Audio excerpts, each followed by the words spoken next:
Mr. Director Parfit, please introduce yourselves once again, and we'll pick up. As we go through this testimony, please don't reiterate the same things we've talked about previously. And this goes to everyone, not just you, Director, but let's try to touch on new topics and things that have not been brought out previously so that we don't spend a lot of time unnecessarily on this bill so we can proceed. So, Director, please proceed. Thank you, Mr. Chairman. Todd Parfit, Director of the Department of Environmental Quality. And since our last discussion on this with the committee, we took a look and to see if there was a way we could move this forward without a fiscal note. And so we provided a proposed amendment, I think it was last Thursday or Friday, and basically it would require the sampling of any drinking water well or domestic well within 300 feet of the proposed limited mining operation. We would not require the operator to sample any wells where they can't get access.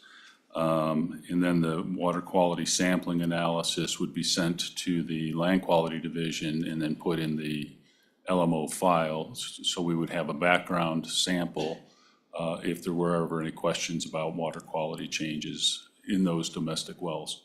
So, Mr. Chairman, that's kind of the short of it. Okay. Members of the committee, have you all seen that proposed amendment? Anyone that has not seen that? Do we have a written, I mean, I know we got it electronically. Yes. Tanner, can we get that printed out for the committee? Tanner doesn't have that? Okay, it came from, let me forward this. Tanner, what's your email? Here in public, you want to come over here and just tell me what it is and I'll forward it to you. Mr. Chairman, we do have a paper copy. Oh, okay. Perfect.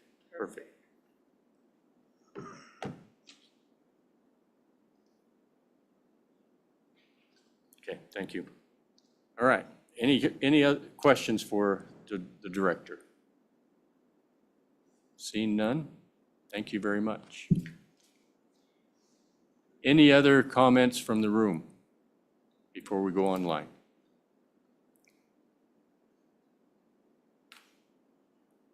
Yes. Mr. Detai, please proceed. Thank you, Mr. Chairman. Good morning, committee members. Travis Detai with the Wyoming Mining Association. I'm also going to wear another hat. My colleague with the contractors is ill today, so I'm going to wear both hats today. It doesn't up my pay or anything, so please bear with me. So I'm going to start with Ms. Little's testimony. Since we had the initial discussion last week, the Associated General Contractors of Wyoming is opposed to the bill as written, as it applies a blanket requirement to all LMOs regardless of location. AGC believes it is vague and leaves water quality testing requirements to the discretion of the regulatory authority, and they would prefer to know specific requirements when a test will be required.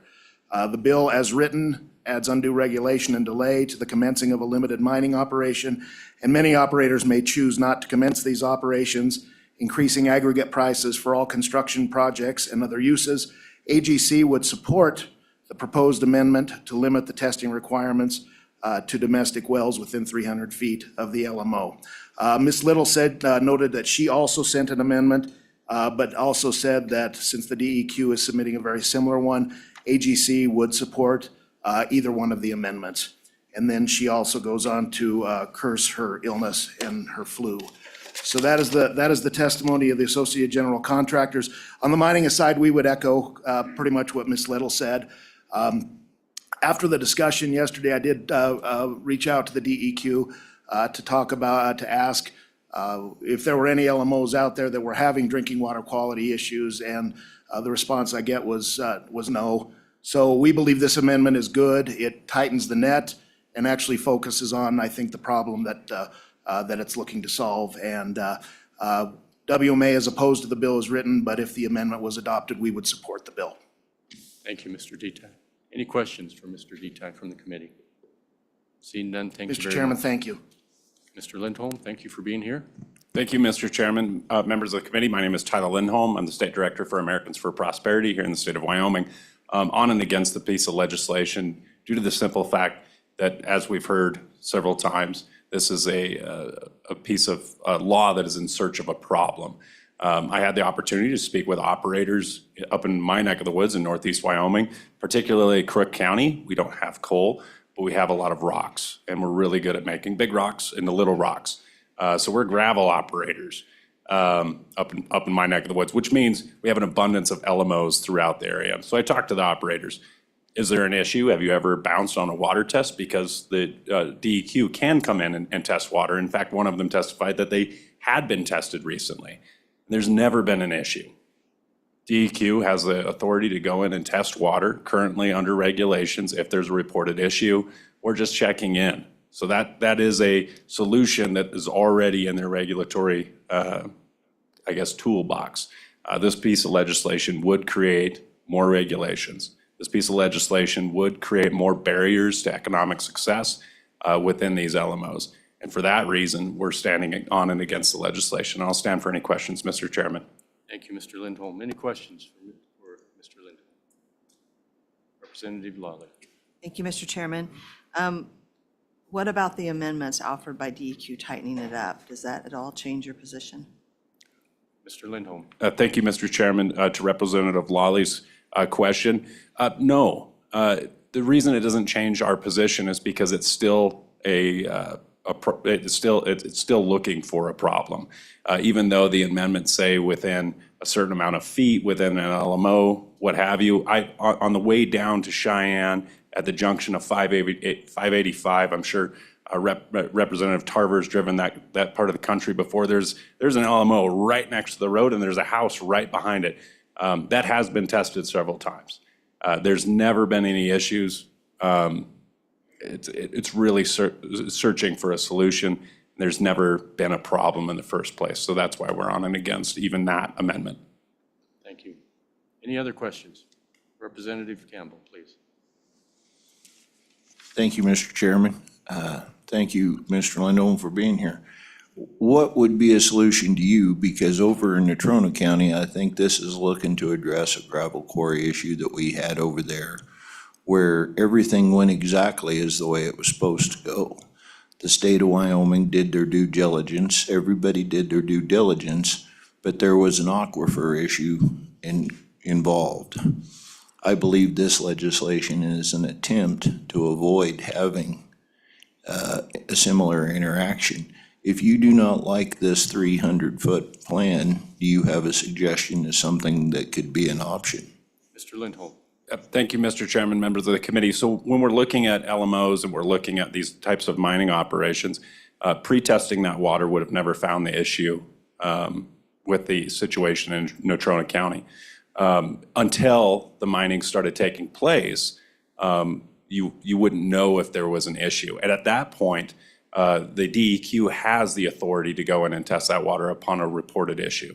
They have that authority already in regulation. They have that authority designated by the legislature. So this legislation is not needed. They've already got the solution at hand. Follow up? No, thank you for your time. Thank you, Mr. Chairman. Thank you.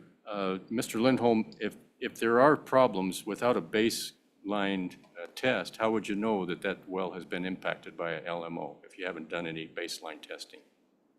Mr. Chairman, super good question. As you know, Mr. Chairman, when it comes to purchased property in these types of residential neighborhoods that are popping up on the outskirts of our towns, most of those do require a water test before the purchase goes through. I myself, I live 20 miles southwest of Sundance, and I even had a water test on that well to prove up. Most of those wells require that on the sale of a property.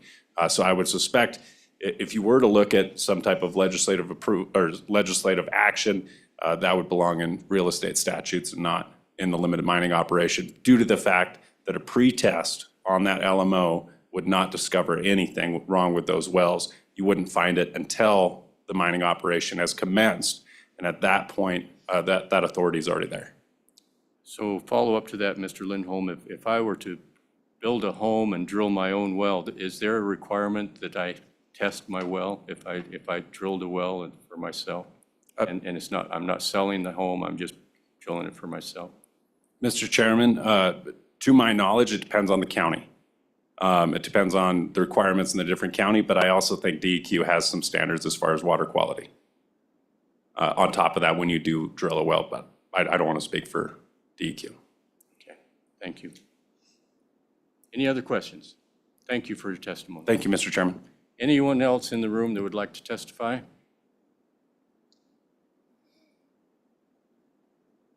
Thank you.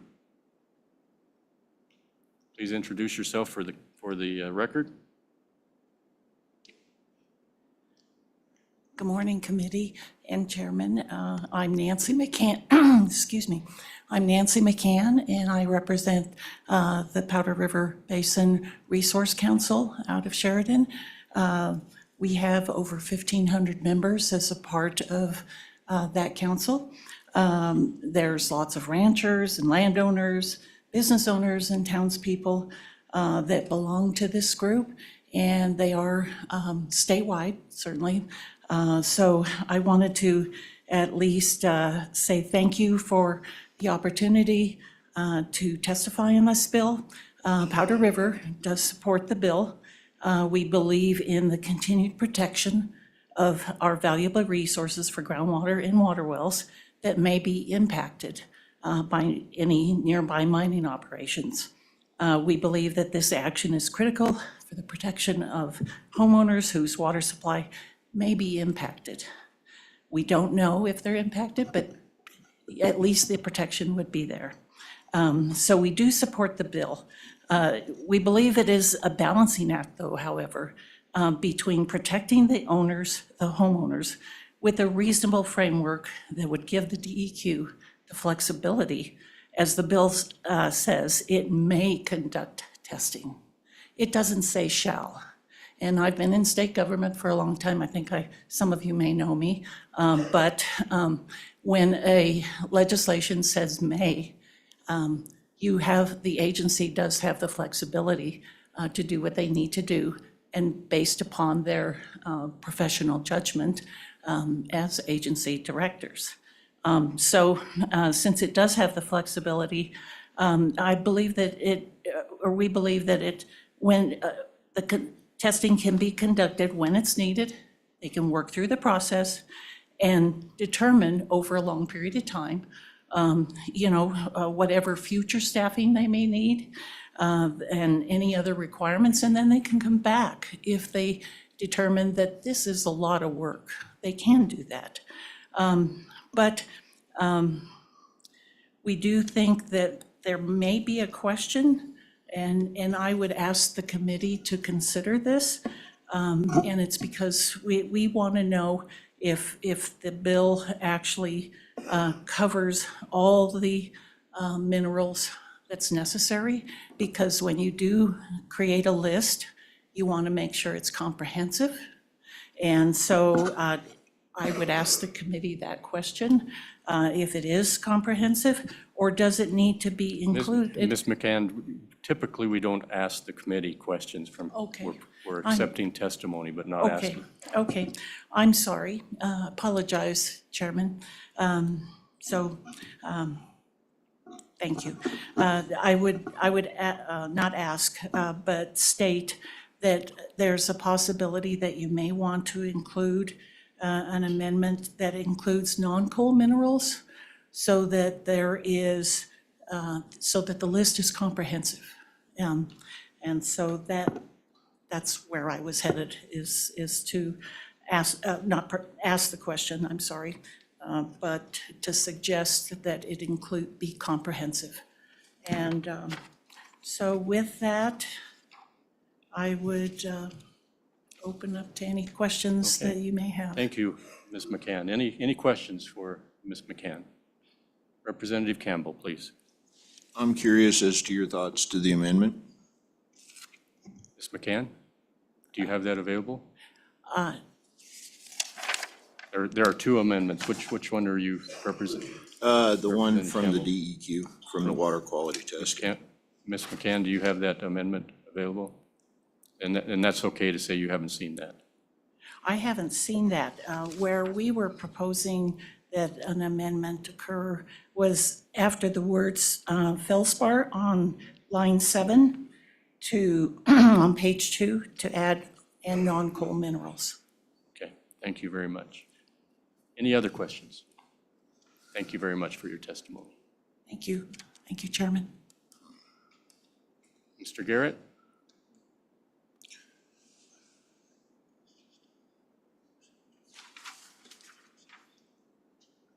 Please state your name for the record.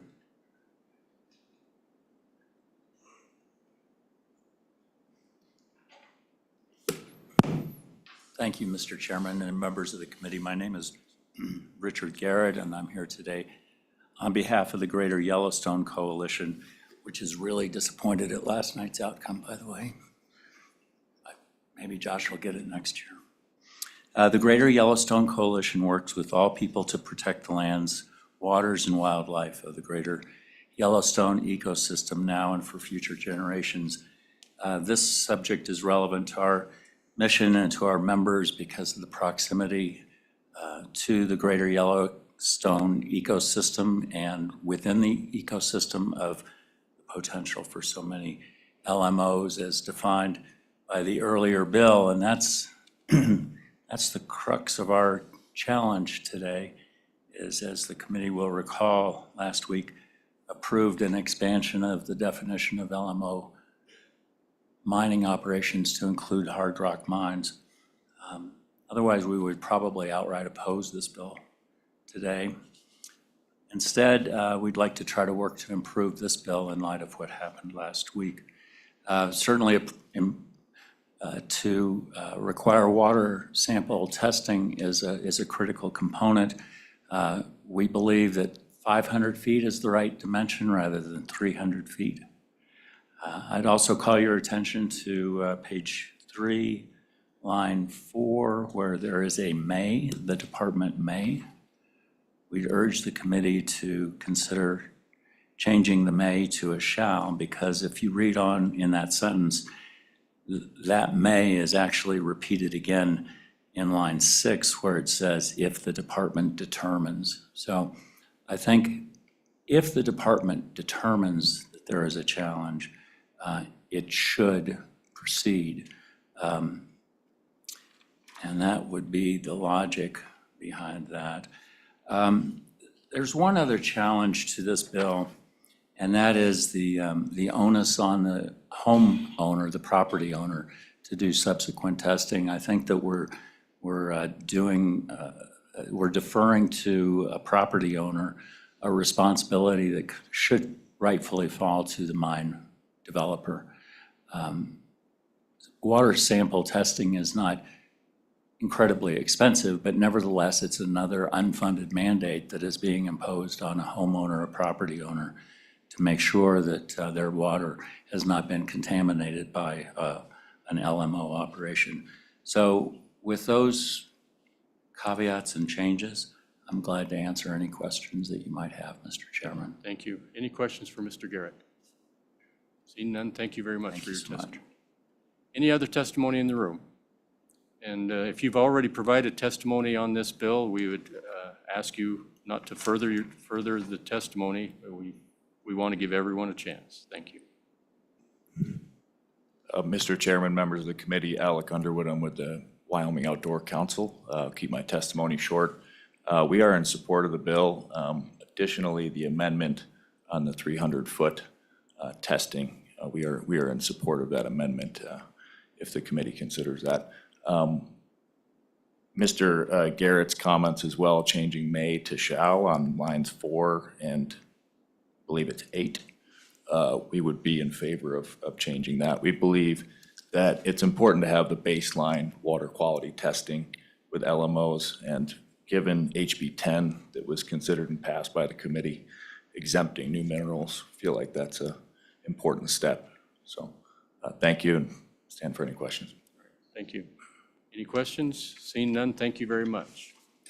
All right, Tanner, let's go online to some of the individuals we have online. Mr. Chairman, we'll have Carolyn Griffith up first. Okay. Ms. Griffith.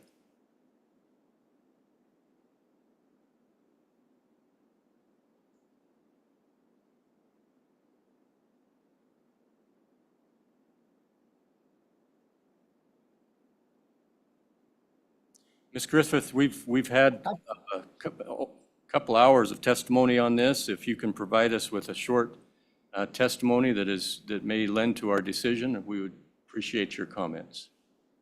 And thank you. I appreciate the opportunity. I'm assuming you can hear me okay? Yes. Okay. I'm Carolyn Griffith, Casper, Wyoming. And I just wanted to point out one. Ms. Griffith, were you here when we had this bill and you provided testimony at that time? Yeah, yes, I did. The only thing I really had the opportunity to do at the time was just to say that we supported it. I wonder if I could have the opportunity now just to add one brief comment. Okay, please proceed. Thank you, Mr. Chairman. Mr. Chairman and committee, I think there's already a small mine permit in place. There are exploration permits that are out there that do provide some testing. And now we're looking at an LMO that has morphed into trying to mine or perform small mining. And now we're looking at what needs to be done to fix that. And I'm wondering if that's really what needs to be done. And so my comment basically is I still support adding in the water testing, because certainly in situations that are being proposed in sensitive areas, I think that's a requirement, or should be a requirement, to protect the homeowners so that they're not in a position of trying to defend why their water was impacted from an LMO. And if it had been a small mine that had some testing prior to, then that would have already been proven. So again, I stand in support of this bill just for the water testing portion of it. All right. Thank you, Ms. Griffith, for your testimony. And Tanner? thank you. Tanner, will you bring the next one online, please? Yes, Mr. Chairman, we'll have Jim Harvey up next. Okay. Mr. Harvey, have you already provided testimony on this bill to this committee? I have not. Okay, please proceed. Good morning. Thank you, Mr. Chairman. I'm Jim Harvey of Casper. Wanted to thank you for your continued efforts to support the changes regarding the LMOs. LMOs have as much potential for impact on neighboring homes as a small mine, and should include more scrutiny and due diligence than they currently do prior to breaking ground. I believe you're being misled if you believe that they're being used primarily for exploration. I think an opportunity for public comment should be offered to those who live near proposed LMO sites. They may have insight and area knowledge that should be heard and deserve the opportunity to voice any concerns they have prior to commencement of a project. I do agree with your increased bonding, and I do support House Bill 59. At least adding water testing is some consolation. Thank you, Mr. Harvey. Thank you for your time. Tanner, let's go on to the next one. Next, we'll have Maria Catherman join us. Thank you. Ms. Catherman, have you testified on this bill in front of this committee already? No, I have not. All right, please proceed. Mr. Chairman and committee, I'm not going to use my video. I am on a ranch outside of Douglas, and we have very poor internet. So I'm hoping that you can hear me and Yes. know that I would start the video. Please proceed. Okay, thank you. I would support this bill, but my biggest doubt about the bill is again, that those minerals are listed individually. And if House Bill 10 goes through and passes, this bill will need to address those hard rock minerals, especially the rare earths, the gold, that have a long, long history of impacting water quality when they're being mined, because they are not, those minerals are not ones that you can often reach close to the surface like you can scoria, gravel, limestone, dolomite, and the like. Those rare earth minerals are often much deeper, and their extraction often involves leaching. They often can mobilize even radioactive things that are found in the ore. So I think that you will have to bear in mind that if House Bill 10 goes through, then none of those minerals are mentioned in this one because it specifically mentions scoria, gravel, limestone, dolomite, etc., which are inert. So the water quality implications are night and day. The expanding the LMOs to include all those minerals, I believe, is a big, big change to Wyoming mining law, and it should not fly under the radar as it is doing now. So that's my main concern with this bill. I think the water quality is great, but one of the problems in the Casper gravel mine proposition, it's not only quality, it's quantity, because that water, the question is how close it is to the surface. Those water wells are very close. Their quality is good, but the presence of that water may be disturbed by the LMOs. So you're talking quantity as well as quality. And so I think that should be expressly noted in the amendment, that it's not quality just, it is also quantity. I love the idea of water quality testing, and that's why I support this bill, because I think it should be absolutely, I think it should be mandated, but I can live with may be mandated if thought to be necessary. And I would love to see an amendment here about notifying the county commissioners, because that was a great bill. And I think that could help transparency in this whole process, since you are greatly expanding the LMO category in House Bill 10. And I would stand for any questions if there are any. Thank you, Ms. Catherman. Appreciate your testimony. Tanner, next one on our list. Mr. Chairman, Kyle declines. Next we'll have Era now. Ms. Aronow. Good morning. Good morning, Chairman Heimer, members of the committee, Era Arano with Rocky Mountain Farmers Union. As a reminder, we're a general ag organization that represents family farmers and ranchers, and all of our policy positions are member-driven. In our policy, we encourage proactive efforts to implement, maintain, or improve water quality. We also oppose permitting mining operations if they would negatively impact water quality. Therefore, we support this bill and appreciate that while testing will not be required for all projects, it will certainly be indicated for some. This is especially true as you recently voted to massively expand the type of operations covered under LMOs, and concerns about water quality were among the primary concerns this committee heard throughout the interim when discussing LMOs. We would encourage you to consider the possibility of testing over time if the department deems it necessary for a specific location, as well as supporting funds for the department. And amending it to match with HB 10 is important should they both pass. Please vote yes. Thank you. I stand for questions. Thank you, Ms. Aronow. Any questions? Seeing none. Tanner, anybody else online? No, Mr. Chairman, that's all. All right, thank you. With that, we'll close public testimony. Committee, what's your pleasure? Moved by Rubin, or, I'm sorry, Vice Chair Tarver, seconded by Representative Lawley. Committee?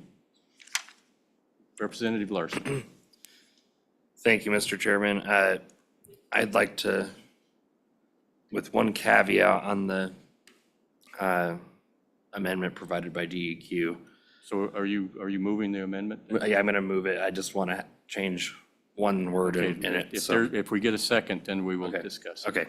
So, well, I'm going to move the DEQ amendment, but in their amendment, I want to change that first shall, where it says the department shall require the operator. I want to change that to may in my amendment. And we can see if that stands, and if not, we can do the original. But I think that Okay. from testimony we've heard, or I guess second, then we can do just discussion. And just for public's information, what this does on section A, it strikes lines 1 through, let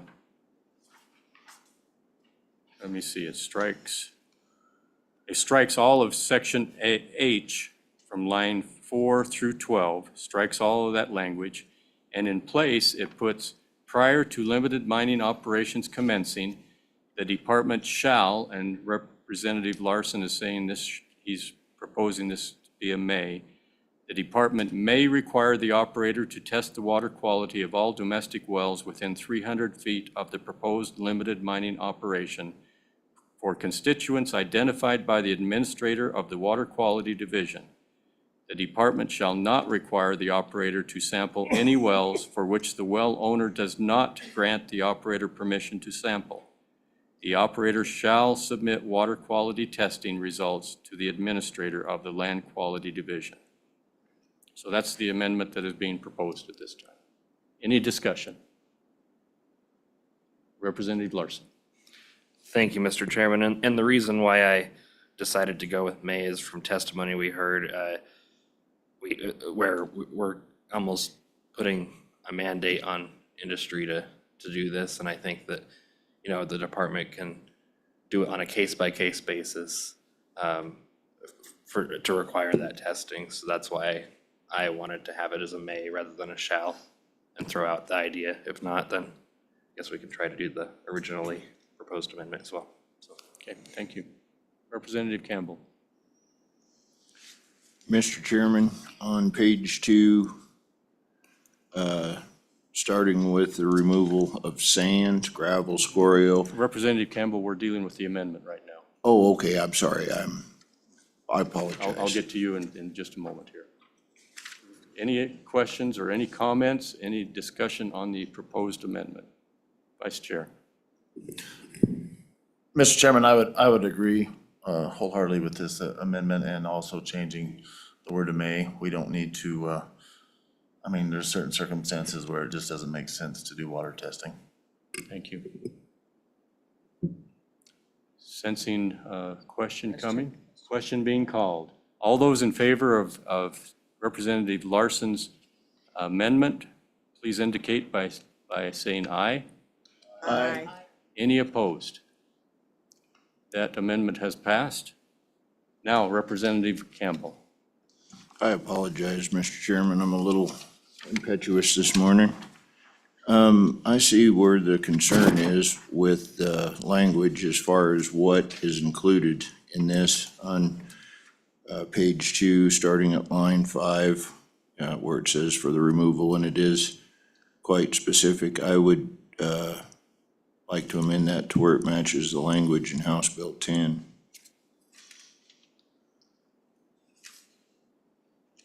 Is there a second? Seconded by Representative Weber. Any discussion on that?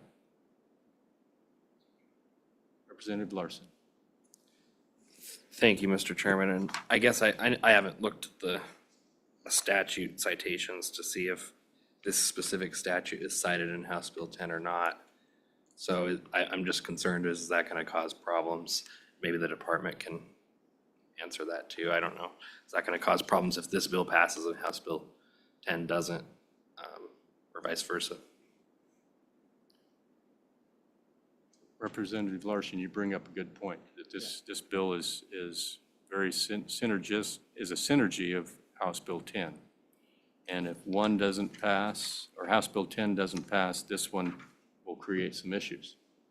So we will have to deal with that on the floor. Representative Lawley. Thank you, Mr. Chairman. House Bill 10 does include a citation to the same provision, 3511-401.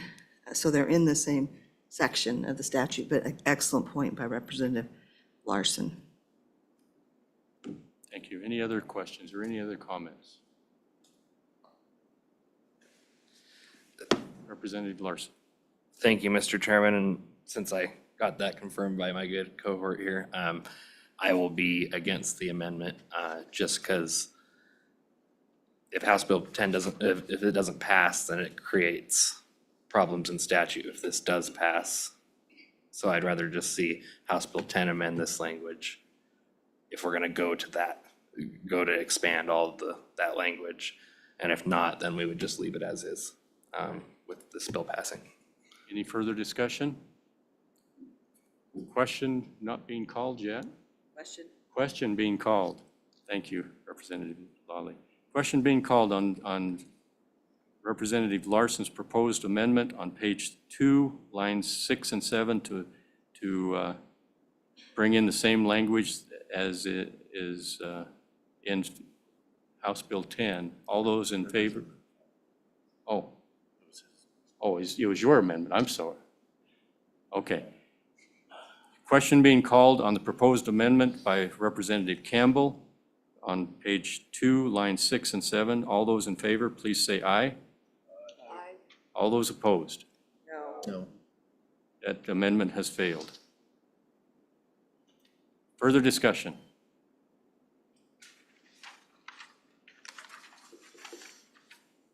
Committee, what's your pleasure? Question being called. Thank you. Tanner, would you please call the roll on House Bill 10, or House Bill 59? Mr. Chairman, this is a roll call vote for House Bill 59. Representative Campbell. Aye.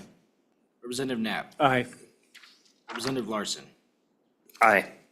Representative Lawley. Aye. Representative Riggins. Excused. Representative Schmidt. No. Representative Tarver. Aye. Representative Weber. Aye. Chairman Heiner.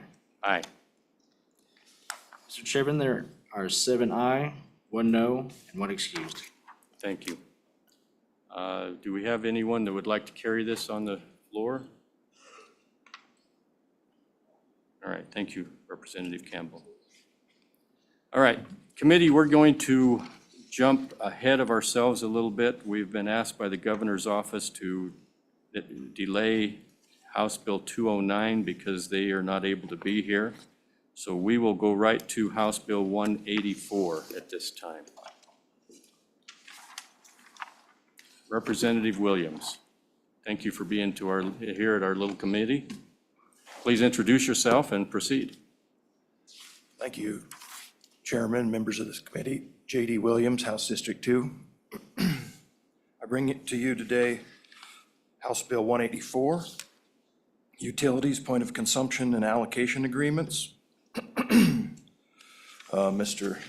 Chairman, members of the committee, Wyoming's 15 rural electric cooperatives and the 3 investor-owned utilities have specified service territories certified by the Public Service Commission.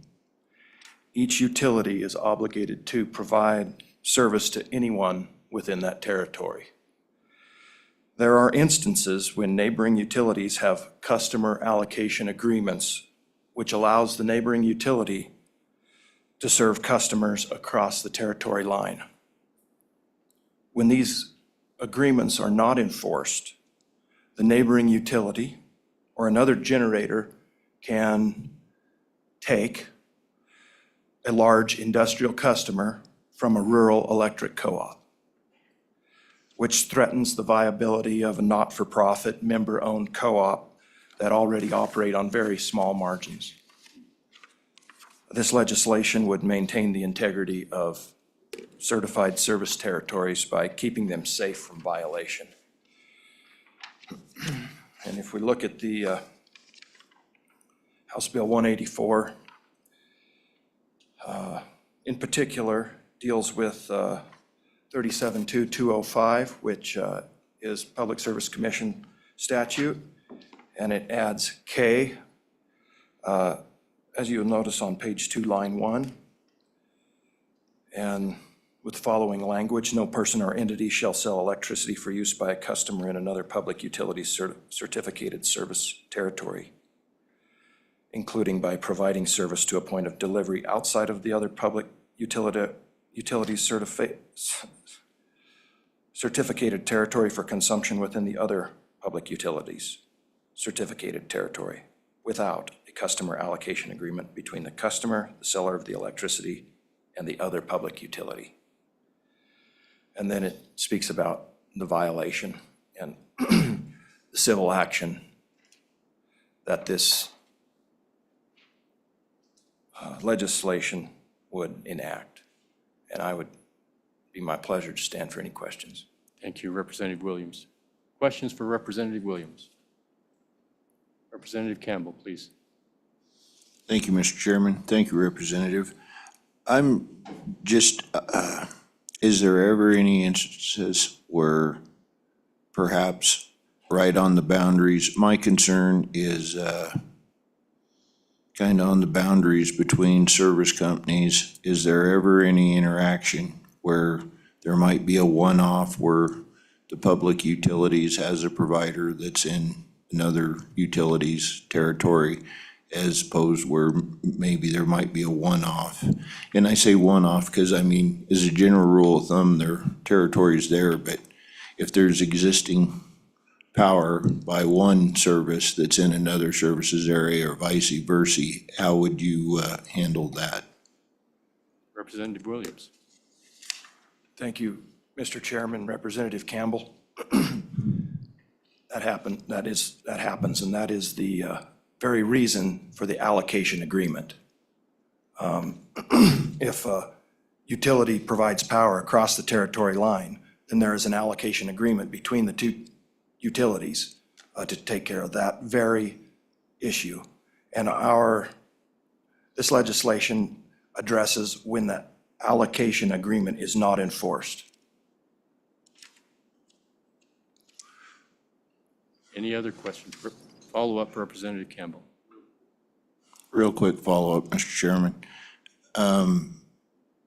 So is there a resolution for something like that? I mean, does one company have to then provide, because that can get expensive running power lines. I mean, I just, please explain how this brings resolution on that, to where my biggest concern is I don't want the customer to be stuck paying a whole bunch of charges to have to bring in a new provider. Does that make sense? Representative Williams. Thank you, Mr. Chairman. Representative Campbell. Absolutely. From a utilities point of view, they also have that very same concern.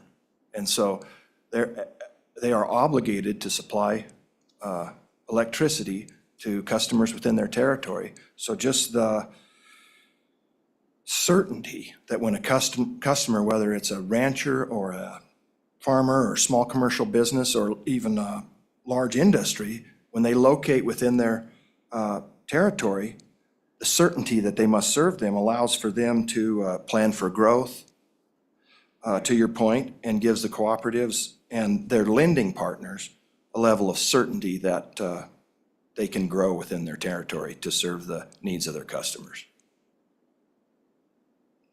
Any other questions for Representative Williams? Representative, just one question I have. This does not grandfather any of the situations that you're talking about.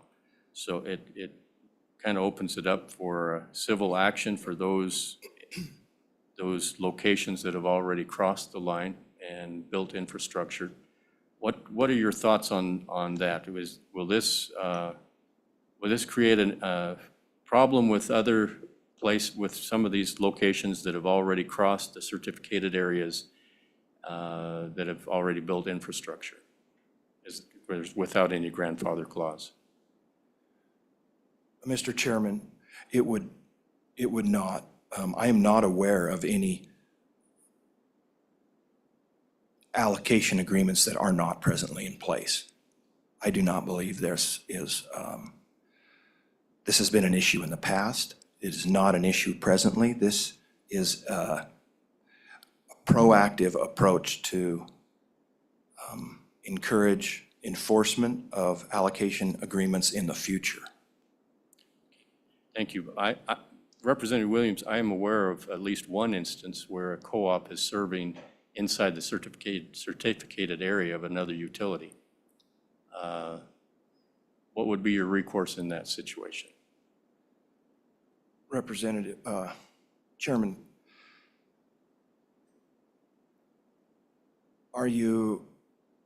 is this without an allocation agreement? Yes, sir.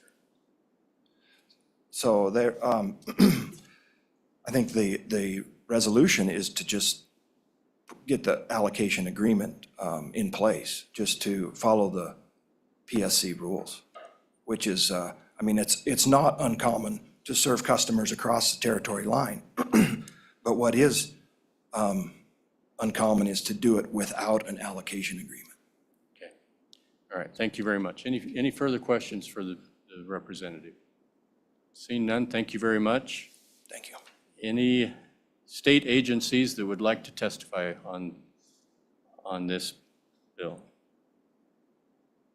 Commissioner Throne, thank you for being here.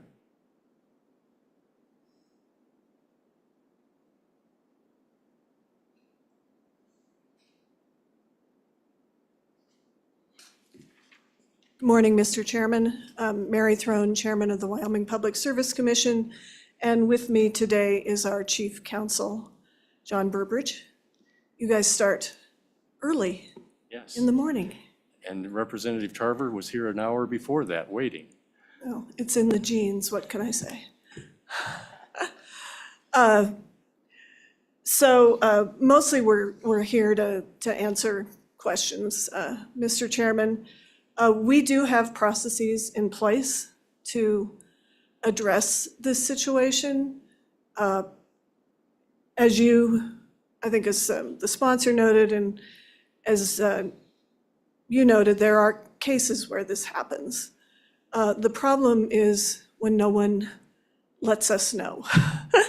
We can't fix a problem that we don't know about. We have complaint procedures. So if a customer can't get service, they can file a complaint with us, and we can address it that way. If the utilities usually come to us with a customer allocation agreement.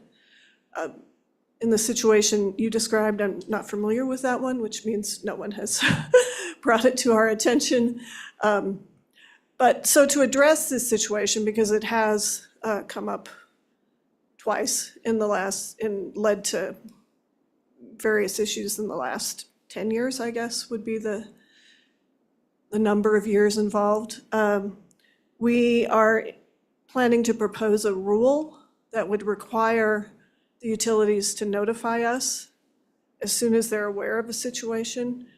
Also, one of our investor-owned utilities has been proactive and has filed a tariff with us, which we approved, that gives them more authority to force a customer into an allocation agreement, or they won't provide power. Because as was also mentioned in the sponsor's testimony, there is a duty to serve. So in some instances, what has happened is the incumbent utility serves within their territory, and then the customer, because they're in a hurry to get service, builds their own infrastructure. So the meter would be located in the incumbent utility's territory, but the line goes from that meter into another territory, is the situation that we resolved a couple of years ago. And so the incumbent utility was in a difficult position because they had a duty to serve within their territory. So anyway, the whole point of what we've been working on for the last couple of years is to make sure that these issues get to us in a timely manner so we can resolve them. The one, I suppose, concern we have with this bill is that if the utilities start suing each other, ultimately that will come back to the ratepayers. They're entitled to recover their costs. Thank you, Ms. Chairman, Madam Chairman. Any questions from the committee? Representative Campbell. Thank you, Mr. Chairman. Thank you, guys. Going back to the chairman's question, would a grandfather clause help this along? Moving forward, I guess, would be a better way. Madam But- Chairwoman. Thank you, Mr. Chairman. Representative Campbell, I think if the customer allocation agreements are already in place, those would control. Any Representative Lawler, please. Thank you, Mr. Chairman. Thanks for being here. I wondering if you could tell me where you are in the rulemaking process. I know there's probably public comment, those kind of things. Where are you in the process on the rule? Madam Chairwoman. Thank you, Mr. Chairman. Representative Lawley, we've sent, the rules are part of a package. So there are other rules in the package unrelated to this issue, but they've been sent to the Attorney General. So as soon as we get their go-ahead and I guess they're going to the governor, we hope today. The AG has blessed our rules, so now they're going to the governor. I have no idea what button I just pushed on my watch. It may be the governor telling you. All right, any further questions for Madam Chairwoman? Madam Chairwoman Throne, do you see a need for this legislation based on the rulemaking that you are already very far along with? I guess, Mr. Chairman, since you asked a direct question, I'll give you a direct answer. No, I don't think so. Thank you. Thank you very much. Any other questions? Seeing none, thank you for being here.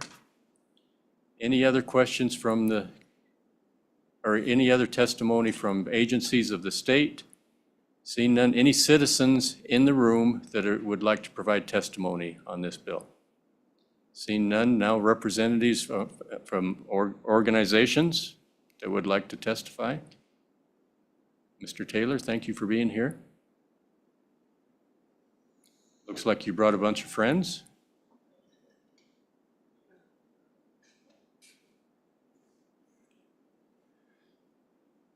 Thank you, Mr. Chairman, members of the committee. Good to see you all.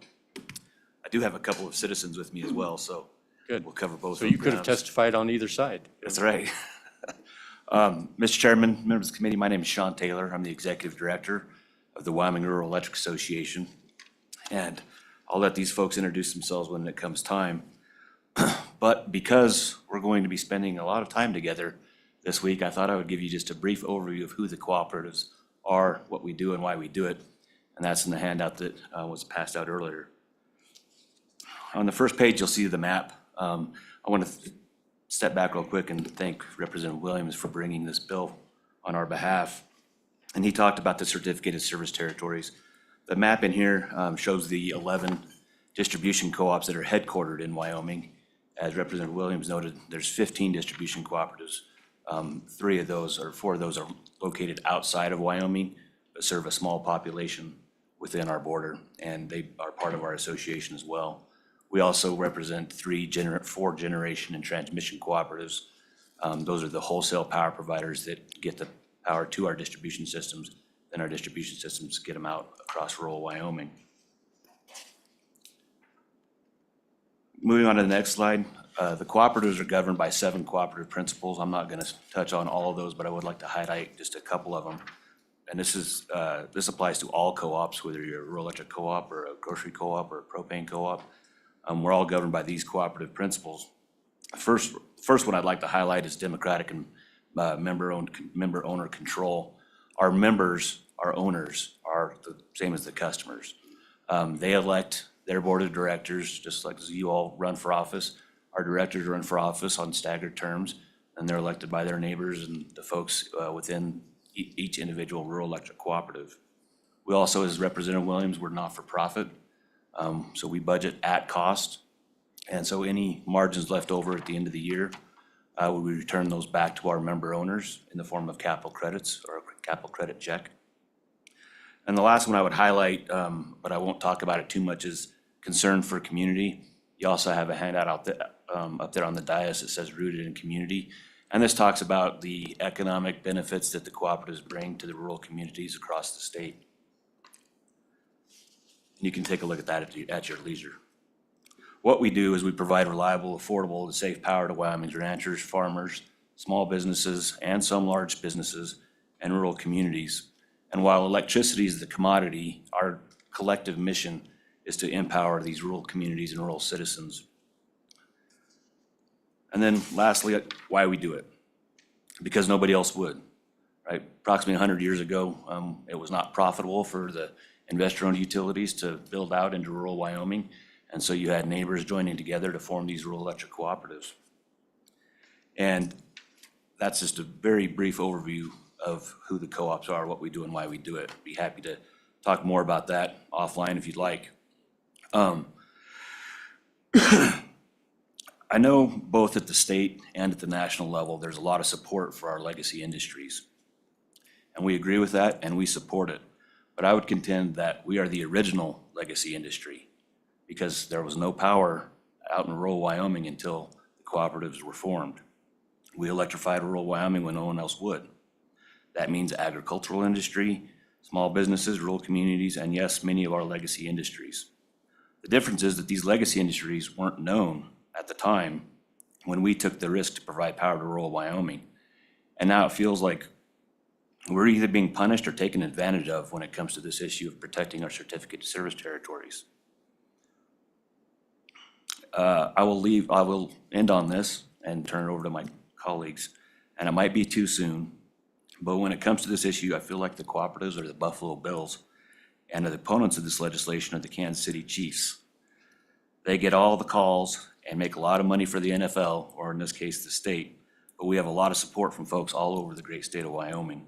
And we hope the committee will work with us and those that are opposed to the legislation to help us protect and benefit all legacy industries, as well as our member owners and your constituents. Thank you, Mr. Chairman. Thank you, Mr. Taylor, and thank you for that anecdote. So introduce yourself for the committee and please proceed. Mr. Chairman, committee, my name is Shauna Glendy. I'm the general manager of the Narborough Electric Association. We have had 2 instances where oil and gas companies have built their own line into our territory and took power from another IOU. So essentially, they're getting service in our territory and we're not benefiting from that at all. And like Ms. Throne said, we did file a complaint, and the first one started in February of 2013, and it was just resolved 2 years ago. It took 10 years for us to get a resolution for their invasion of our territory. And in that, we did come up with a customer allocation agreement with the company, and so I feel like that's a fair resolution. But since then, we have had another invasion in our territory, and we're going through the whole process again. It's cost our co-op hundreds of thousands of dollars in attorney fees and time. And if they would have just come in the beginning and we could have gotten the customer allocation agreement, then, then things would have been resolved and life could go on. Because we do have several customer allocation agreements with other utilities. Because like you said, if one IOU or utility serves right up to the border, and then it's going to cost the member, $100,000 to build just so we can serve them, we don't want to put that burden on our members. So we will agree to let the other IOU serve them because it makes sense. We do have a lot of oil and gas load in our territory, and we have been working with 7, we call it the Powder River Basin Project. We're trying to get power to them. It's been a difficult situation because there's so much territory there and they have to build so much line to get to there. It's approximately, I think, $100,000 a mile for a 69 line. And so we're trying to work with them because we have line extension policies filed and approved with the PSC that says that any new builds have to be paid for up front. We call it contribution in aid of construction. And it doesn't matter if it's a stock well or if it's a whole new substation for a pipeline. So, but these companies are having trouble or don't want to put up that money because, first of all, is it economical? Because if you have to build 7 miles of line for one pump station, you need your return on investment. So we as NEA are working with them and we're trying to file for grants and, so we can get them the power they need. And it's been going on for several years. But then when you have these companies that come in and just build their line and take the electricity, and then that cuts into our profits. Most of our line is over 70 years old. We have 5,400 square miles of territory with 2,300 miles of energized lines that needs replaced. And we're doing a 22-mile project and it's $2.8 million. And we have to pass that on to our members. So any revenue that we're not getting because people are taking power from somebody else in our territory is a problem for us, to be able to continue to provide affordable electricity. So this bill would help that because right now there really is no recourse. So the oil and gas companies are not regulated by the PSC, and the other utility, the IOU, who's serving them in our territory, has that obligation to serve. So they can't just say, we're going to cut you off because you took our electricity in somebody else's territory because of that obligation to serve. And so we really have no recourse if this bill does not pass, and then people can just continue to bill into our territory and take the revenue we need to upgrade our system for our current members. Thank you, Ms. Glendy. Any questions? Representative Campbell. Thank you, Mr. Chairman. Thank you guys for being here. I'm looking at two different issues, I guess, here. On your guys' side, I'm seeing what you're saying. This is your territory.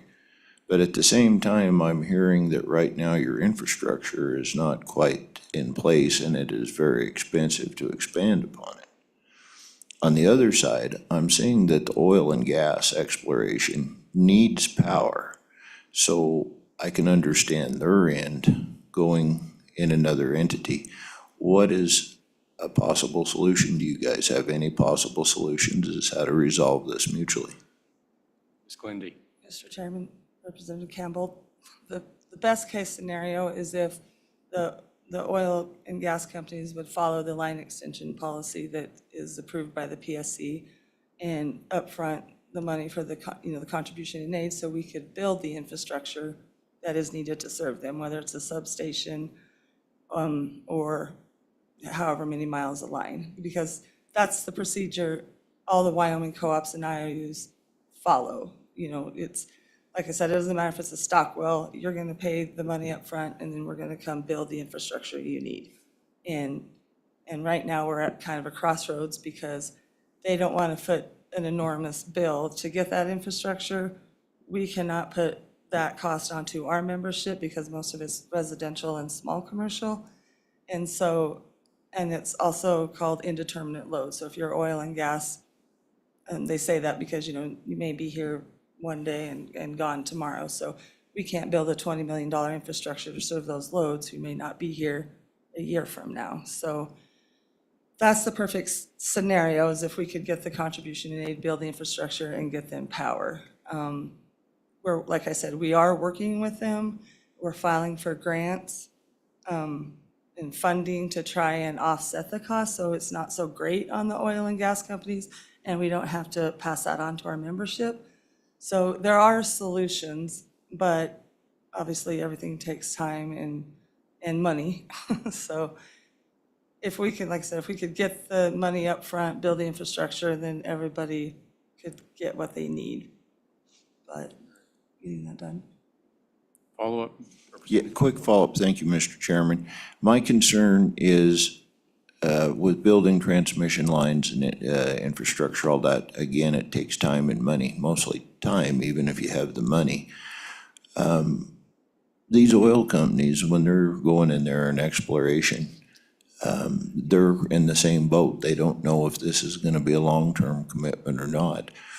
I'm worried about, we're talking years of time and commitment. What would we do during the interim? Because this is an ongoing thing as we speak. What would we do to deal with this currently? Ms. Glendy. Mr. Chairman, Representative Campbell, I guess, I don't know, Mr. Taylor can probably answer that question better. It is the proverbial rock in a hard place, and And a lot of the issue too is also like with oil and gas, they have projected loads, or they'll say, we're gonna, maybe drill this many wells over the next 5 years, but it's not shared with us so we can pre-plan. What happens is, maybe a boom hits or something, and then all of a sudden it's, like President Trump says, drill, baby, drill, and then everybody needs everything right now. And it takes time to plan. So without the knowledge of what we need to like build the infrastructure or figure out the materials we need and establish right-of-ways, I understand that their need is immediate, and we would love to be able to provide that because we want their memberships and the revenue that would come from being able to serve them. But the logistics of it just makes it hard for the co-ops. And I'm not saying that their processes are bad or they're withholding information. It's just they've got a planning process to go through too. And so it just doesn't really correspond because they pre-plan, and then when it comes to us, by that time they need it, but then that's when we start pre-planning. So I do know, I get their frustration with how long it takes, but I just don't know how else to rework the process to where we can work together better with that. All right, any other questions? Ms. Glendy, you mentioned that it took 10 years to resolve that prior incidents back in 2013. That concerns me, that it took 10 years to resolve something like that. Would this bill solve that, or is there something else that needs to happen so that you don't have to take 20 or 10 years and hundreds of thousands of dollars to come up with a customer allocation agreement? I believe this bill will solve it because there's repercussions, right? If you build into our territory and you take electricity from somebody else without an agreement, then we have something to come back on. We can file a suit or whatever on the people that are doing that. Right now, we have no repercussions. We just, like I said, that they're not regulated by the PSC, so they can't be told you can't build into that territory, and they're building their own lines. So, it's not our property, it's theirs. We can't do anything with it. So without any repercussions, we just sit here and let it happen until we finally get an agreement. So what I'm hearing, Ms. Glendy, is this is a disagreement between two co-ops that the PSC is not able to step in, and you have to negotiate an agreement between the two co-ops. Is that correct? The PSC can step in with the other entity, like the IOU, because they are regulated. So the PSC had the authority to allow the IOU to turn off the electricity to the company that was taking their power into our territory. And to be fair, the other IOU, they had no knowledge that it had even happened either until we filed the complaint. So the PSC chose not to order the other entity to stop serving, and they couldn't because they have an obligation to serve. So that's where it comes in. The disagreement is more between us and the oil companies building their infrastructure into our territory and taking electricity from the other IOU. We've actually worked really well with the other IOU and with that policy. They made a policy change last year that says that included language now that if somebody takes their electricity into another's territory, then they have the authority to turn off the electricity, and the PSC approved that. So that's a help. Like the co-ops, the IOUs, we're all working together for the same goal. I mean, none of us are fighting about this. We just want to be able to have some repercussions if people do build into our territory. And to be fair, most people follow the rules. I mean, we just had a company do $12 million of contribution in aid of construction so we could upgrade 16.5 miles of transmission line. And that's the way it should work. There's right now 2 companies that did not follow those rules, and that's why we're here, is just can't everybody just follow the same rules? And that way we can earn the revenue that we're entitled to help, keep our system going. All right, thank you, Ms. Glendy. Any other questions? Representative Knapp. Thank you for being here and thank you for your testimony. Mr. Taylor, I do believe it's important to codify at times what we have in rules into law as well, so that there's some correspondence there. Does this deal with anything that has to do with self-contained operators too? If there was a large industry that came into your territory and had a direct line for themselves, let's say 100 megawatt type of facility, this doesn't deal with that. Would you still have a customer allocation agreement, or how does that work under our current rules? Mr. Taylor. Sure, Mr. Chairman, Representative Knapp. I'll take a stab at that as well as Representative Campbell's questions that he asked earlier. But so there's self-generation where a company can come in and build their own generation to serve their load, and this would not have any impact on that. What it does also deal with is if a third party were to come in, build generation, sell electricity to a large load that was located in our territory, or up to two. There was a rule that the PSC considered earlier that they didn't adopt, but we've heard that they've indicated that they're gonna bring it back in a different form at some point. And so that would be a third party that would be generating electricity and selling electricity to a member that we, again, is in our territory that we should do. So and it does deal with that. So it'd be the same thing, whether you're an existing company that builds across and violates the territory, or you hire a third party to come in and buy electricity from them, that would not be allowed without a customer allocation agreement. And to Representative Campbell's point, I agree with Ms. Glendy, the customer allocation agreement is the key. We want these companies to be able to get power as soon as they can. If we can get it to them within a reasonable time, that's what works out best. But if we can't, and the neighboring utility can, that's when we enter the customer allocation agreement in order to keep the cooperatives whole. So that, that's the end all be all, is follow the rules. If we can't get it to you as soon as we can, let's enter into a customer allocation agreement and be done with it.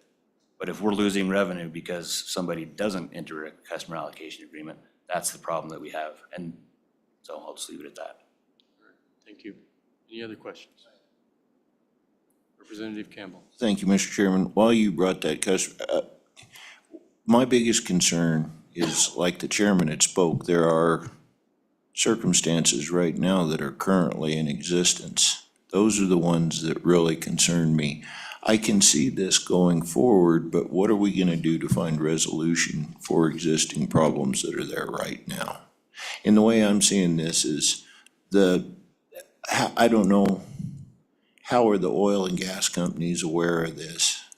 Because, I mean, it seems to me like they're just going to the nearest power line. They're figuring, well, this is 5 miles away where that one's 20 miles away. And I mean, that's kind of common sense. So where there's discrepancies now, how would we resolve those going forward? Thank you. Mr. Taylor. Mr. Chairman, Representative Campbell, to your first point on I think the grandfather issue, I think we have resolution now at NEA. Yeah, the first one has been resolved and it's signed. The second one has gone through the PSC and been approved, and we're now in the process of putting up a primary meter at the border. So essentially, with these agreements, what we came up with, we just call it a regulatory rate. So we still allow them to take power from the other IOU into our territory, and then they just pay us X amount of cents per kilowatt hour. So we are now, gaining revenue, not as much as if we would serve them, but at least we're getting something, and that agreement is between us, the IOU, and the company. And so those resolutions work well because they still get to keep their power, and then we get some revenue for them being in our territory. So to me, that's a win-win. Representative Campbell. For oil and gas, most specifically, let's say that there's an oil well, a pad, that is in one territory being serviced by the other.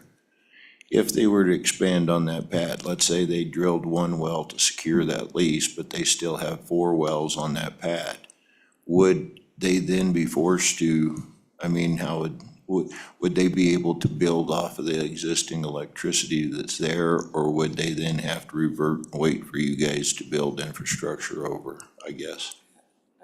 Chairman Reverend Campbell, sorry. In the agreements, it states that they cannot build onto the existing infrastructure without consulting with us essentially. And they say that we are not going to unreasonably deny them the ability to do that. So once we have that agreement in place, and like you said, they have 1 pad and then they want to build out to 3 more, they just have to come to us and say, this is what our plans are, and then we're good with it. We're not going to unduly deny it for no reason. So that's a possibility too, because we truly want, the business. I know they bring a lot of revenue in for the state of Wyoming. We don't want to stand in the way of that.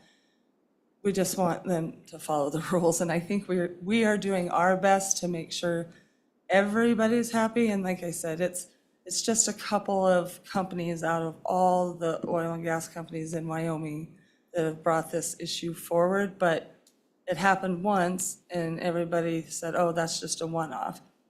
Well, now it's happening again. So it's not just a one-off, and then it will probably happen again unless we get this law passed. Okay, thank you. Mr. Taylor, we'll hear from you, and then we'll complete the testimony here. Yeah, Mr. Chairman, thank you, and we want to get to Mr. Wasserberger here, but to Mr. Campbell's question also, so if we have resolution now, I don't know that we'd have a need to grandfather anybody in.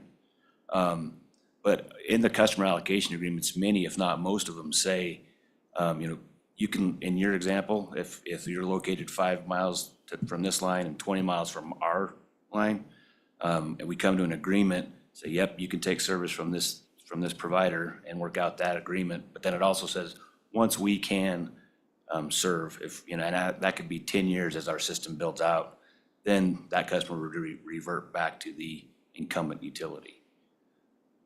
All right, thank you, Mr. Taylor. Let's continue on with testimony. Good morning. My name is J.D. Wasberger. Thanks for having me. Words cannot explain my admiration for you folks and your service to the citizens of Wyoming. Our ranch developed 2 irrigation pivots 4 years ago. To do this, we needed 3-phase power. To construct the line cost our business $125,000. We paid for the new construction. An oil company north of our ranch needed 3-phase power to power their wells and injection facilities. I would not hesitate to say that their construction cost over $700,000. They paid for the development. Lately, when One Oak Pipeline needed more power at the Cheyenne River pump stations, they paid to develop double-circuit transmission line. Their aid of construction was $12 million. They paid for this new service. The new line that they paid for replaced old transmission line that was over 50 years old. That new line added tremendously to NEA's reliability for our member owners. That's the way contribution and aid of construction is supposed to work. Everybody comes to the table and works together. Some of the things that I had written here have already been discussed, so I won't go there. But when I look back at what happened in 2013, we had an agreement with an oil company called the Clausen Ranch Agreement. Their new pad was in our territory, but it was like a mile from service of another IOU. Well, it didn't make sense for them to pay for all that new construction. We allowed them to build off that IOU into our territory. We had a customer service allocation agreement. It worked well until we went out there one day and they were not supposed to be able to do this. They'd signed this deal with the PSC, but there was power lines going everywhere off of that pad. They didn't honor the agreement. It took, like we were talking here, 10 years for us back and forth spending all kinds of money, legal fees, to get a primary meter finally in effect. And I don't know how much that cost our cooperative in revenue. A lot. I can remember my father and my grandfather always saying, if you want good neighbors, you have to be one. Those words have been honored on our ranch for over 100 years. I have the best neighbors, and there isn't any asset or manpower needs that I wouldn't provide to them when they were in a pickle.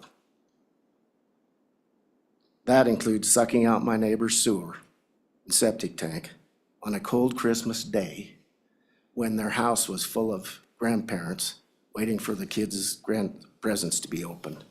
That was one of those type of jobs.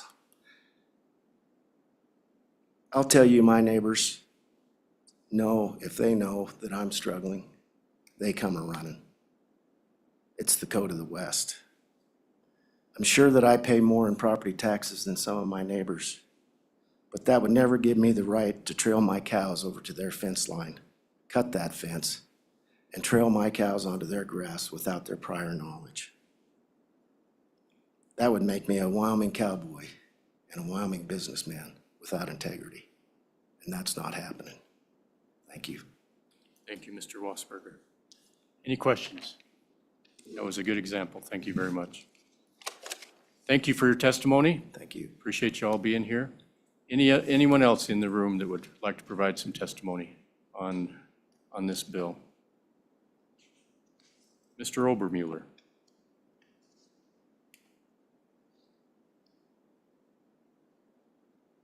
Welcome to our committee.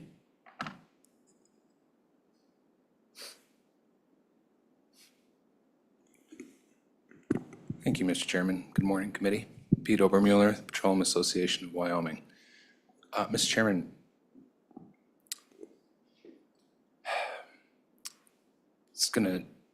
there's a lot to unpack there. And I'm just working through the most recent charge that me and my members lack integrity. And I take great offense to that, Mr. Chairman. Wyoming's oil and gas operators do their very best to do what's right by their communities and by the state. And as you heard in testimony, pretty much everyone does it that way. So let me just reject categorically that accusation. I regret it. Mr. Chairman, this bill has been before this body twice before, and both times it failed. This is the third attempt at the same language. And Mr. Chairman, what has been the outcome of the previous two attempts to pass this bill? What has been the effect of that? Well, you heard it in testimony. The instances that brought the legislation have both been resolved privately in a way that pays the rural electric and allows power to continue to oil and gas fields in the Powder River Basin. Without the legislation, the issues have been resolved. There is no current issue facing this body or facing this state with respect to incursions into territorial jurisdiction. Let me just be clear about that. Secondly, as you heard from Commissioner Throne, perhaps it's been a long time in coming, that I can admit, but there is rulemaking, not just rumors of rulemaking, that it's been through the AG and the governor's going to come to public comment, that we think will ultimately, and devil's in the details, we'll see it, I'm sure we'll comment, just as the rural electrics will, that will continue to provide for a pathway for both entities here. That's what we've been interested from the start, is a pathway. So, Mr. Chairman, as it relates to this bill, we are strongly opposed to this bill. Let me tell you why. The bill provides full and total veto authority on the construction of new oil and gas development in certain circumstances where the oil field happens to be in one of these boundaries. Both our current status and under the proposed rule, there's a pathway for both entities. Under this bill, there's no pathway for oil and gas. And that is not only harmful to my members, that's harmful to the state of Wyoming in terms of employment and revenue and and all that comes with oil and gas being developed. Now, why is it so important? It's an accident of geography. The ground zero for the most important oil development in Wyoming is, of course, the Powder River Basin, and it is, the exploration is expanding both east and west, and that happens to fall on this border. So we believe, and strongly believe, that there must be a path forward that can honor both sides. And that's what we've tried to argue for over the past several years. So, Mr. Chairman, part of the reason why I think this bill has come up a third time is that I wonder if they're trying to take advantage of new members who don't know the history here. And I feel that way because of the mischaracterizations that were just leveled about how that all happened. Just listening to them talk, it sounds as though the company 10 years ago, without saying anything to anybody, just went and built into, just did an invasion, as they call it. Mr. Chairman, that is not what happened. And the reason why it took so long, Mr. Chairman, is because multi factors. But everybody knew that the company, which, by the way, doesn't operate in Wyoming, in fact, is no longer a company at all anymore. That becomes important later. It was Chesapeake Energy. They were trying to build a new field in Niobrara's territory. They entered into customer allocation agreement negotiations with Niobrara Electric, and those negotiations were difficult, in part because of the distance, the inability of the rural electric to bring the power, what they wanted to charge oil and gas, and landowner agreements to bring the resource from from one point to the field. They were very hard, and yeah, they fell apart. And so the idea was, because the path existed, that they did in fact take power from Rocky Mountain Power over into the other side. And then, based on a complaint to the PSC, which is the process, the PSC said, hey, look, yeah, that's right. You can't do that forever. As soon as Niobrara demonstrates that they can provide power to you, Chesapeake, then you need to shut off the power, Rocky Mountain Power, and switch over. As soon as they show that they can provide power.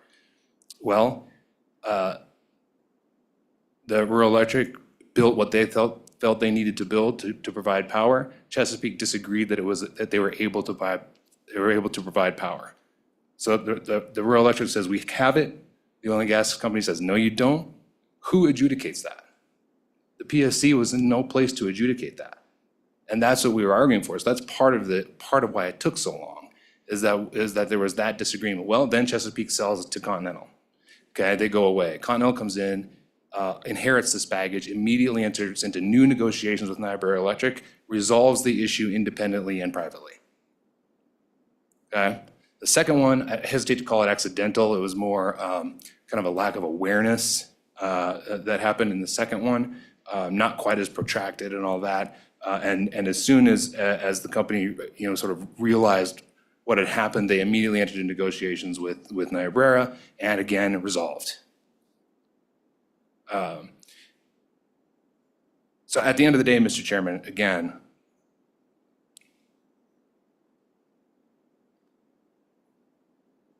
what Wyoming's oil and gas companies need in almost every instance is just a pathway. We will work privately and independently and under the rules to resolve issues and to be able to build out and do it fairly as best we can under the rules. But a pathway needs to be there. And as you heard, in almost every case, there's a customer allocation agreement. In almost every case, it works out. We have these two outstanding cases that are both resolved, and we have a rulemaking process. So, Mr. Chairman, I would ask you to, for the third time, set aside this unnecessary bill. Thank you, Mr. Obermueller. Any questions? Or seeing none, thank you for your testimony. Anyone else in the room would like to provide testimony? We've been on this almost an hour now. So, Mr. Moline? Thank you, Mr. Chairman. Brett Moline, Wyoming Farm Bureau Federation. Sitting in support of this legislation, and I'm trying to formulate my thoughts real quickly. I would maintain that the entire set of our green books is written against what the minority may do. I believe most of the people, businesses in Wyoming are good about coming to the table. But that's why we have to have rules, regulation, laws. It's for those people that don't. I used to believe that these are better in rules, but in another committee, we've been dealing with a state agency for several years that the statutes weren't clear. They were operating on rules. So now I'm leaning towards, I think we need to have it in statutes. Again, I know this would probably be very seldom used, which is a good thing. I mean, it's good that people come to the table, work things out, and go forward. The way I view this piece of legislation, this is against those very few that don't. And I think we need a mechanism to deal with that. I understand the rules are coming forward, but I think it's important to have this in statutes. And with that, Mr. Chairman, sitting in favor of the bill, I would take any questions you or the committee may have. Thank you, Mr. Moline. Any questions? Seeing none, thank you very much for your testimony. How many others plan on testifying on this bill? All right. Mr. Chairman, thank you. Austin Rodemaker of Tri-State Generation and Transmission Association. We are a generation and transmission electric cooperative. We sell wholesale power to 8 distribution cooperatives in the state of Wyoming, as well as 41 total across Wyoming, Nebraska, Colorado, New Mexico. I'm up here in support of House Bill 184. As you heard, Niobrara is one of the distribution cooperatives that we wholesale power to. And as you know, this is one of those situations where things kind of flow upstream, where our concerns are flowing upstream, right? Because we generate the power and then transmit it out to Niobrara.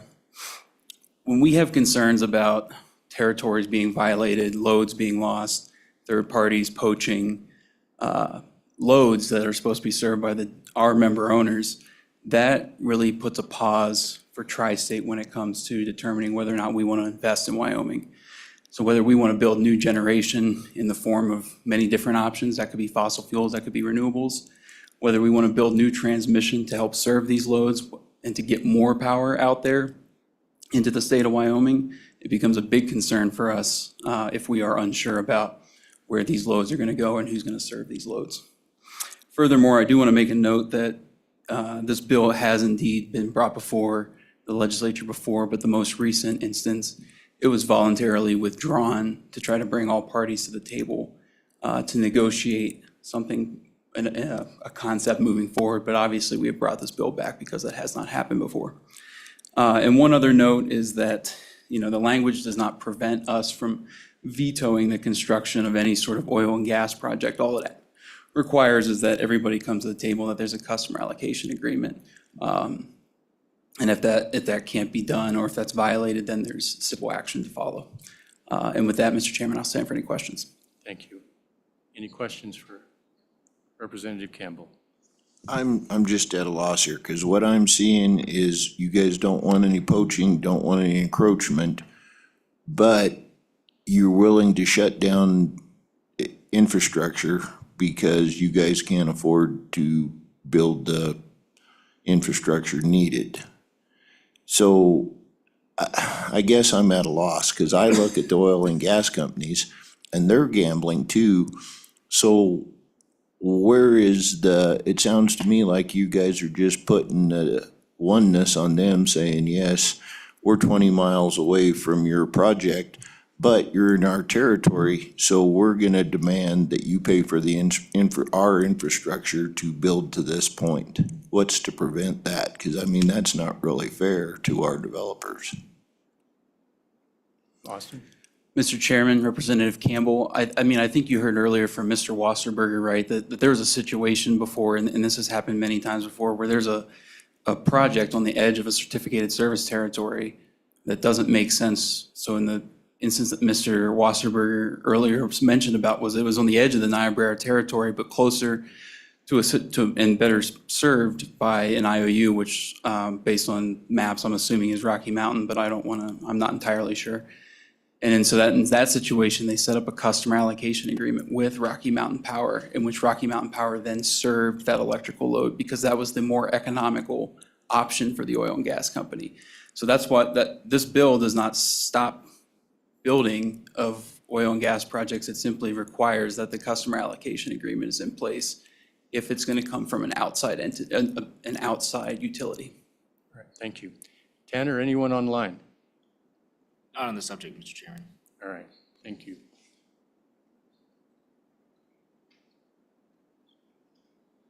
Mr. Obermuller, would you return to the witness? We have a question for you.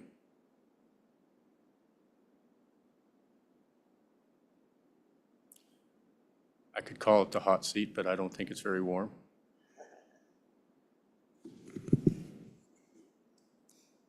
Vice Chair Carver. Thank you, Mr. Chairman. Mr. Obermuller, is there anything that we can do to this bill that would make it more acceptable to your association? Mr. Obermuller. Mr. Chairman, Representative Tarver, appreciate it. Over the years, we've suggested many such possibilities. Essentially, we suggest what I believe the PSC is trying to do, which is establish a more clear and a more timely process at the PSC, a fair expert agency that can adjudicate these disagreements, and everybody can move forward by them. So that's what we've suggested. What we've been opposed to all the time, and I have to dispute what was just said. It puts veto authority entirely in the hands of a rural electric. They can just say, we don't have an agreement, because if we don't have an agreement, you can't build, and that's that. End of story, total veto authority. And what we've suggested over and over is that total veto authority is the line that's too far for us. We're willing to do quite a lot, and we do quite a lot. You heard it talked about previously about, and Representative Campbell has said it over and over, we don't have these conversations about building a pole barn that happens across the line, right? We have these conversations about big industrial projects like oil and gas because, why? Because there's lots of revenue involved in oil and gas projects. Then you also have what you heard talked about, the policy that requires us to pay to build them out. We do that all the time too. We understand that's just the cost of doing business. But do you hear what that is? What we want is full veto authority, plus be able to say that it's indeterminate, so you need to pay for building it all out. You see what I'm saying? So it's hard for me. I never like being in a position of negotiating with myself. You know what I mean? So I think the PSC is on the right track. Yes, it took too long to get here, but I think we're on the right track. And this really puts the thumb down in one direction without letting that play out. All right, thank you, Mr. Obermuller. With that, we'll close public testimony. Committee? Mr. Chairman. Yes. Representative Lawley. Thank you, Mr. Chairman. I make a motion, we table this bill indefinitely, and we look at it in the interim. All the parties here agree that one of the main issues is dispute resolution, the pathway. So if there's a second, Yep. then we can discuss. Yep. Okay, second. Undebatable. Okay. Proceed. Yeah, I would just say that the one thing I hear agreement on is there's not a clear pathway where all parties have a way to interact when there's disputes. And that is something I am hoping to look forward to in the PSC rule, but we don't have that rule. We don't see what all it encompasses. And so I, again, would just, encourage a vote of aye to table. Okay, thank you. There's no debate on this action. All those in favor of tabling this bill indicate by an aye. Aye. Any opposed? Seeing none, that House Bill 184 is tabled at this time. We will now proceed to House Bill 209. No. 201, I'm sorry.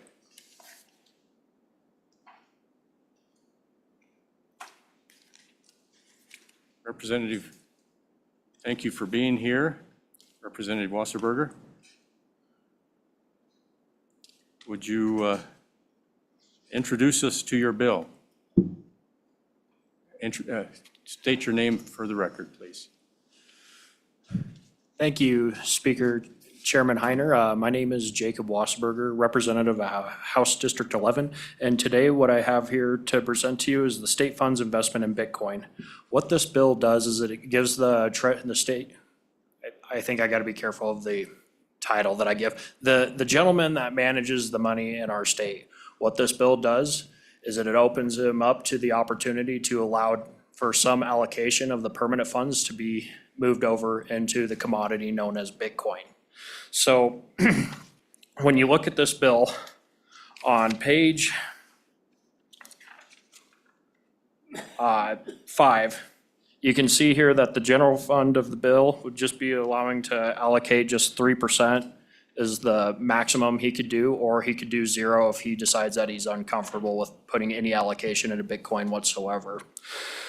The reason for this bill, the reason why I decided that it was a good idea to be presenting this to the House and the committee and the state is because of the devaluing of our current currency that we use here in this country.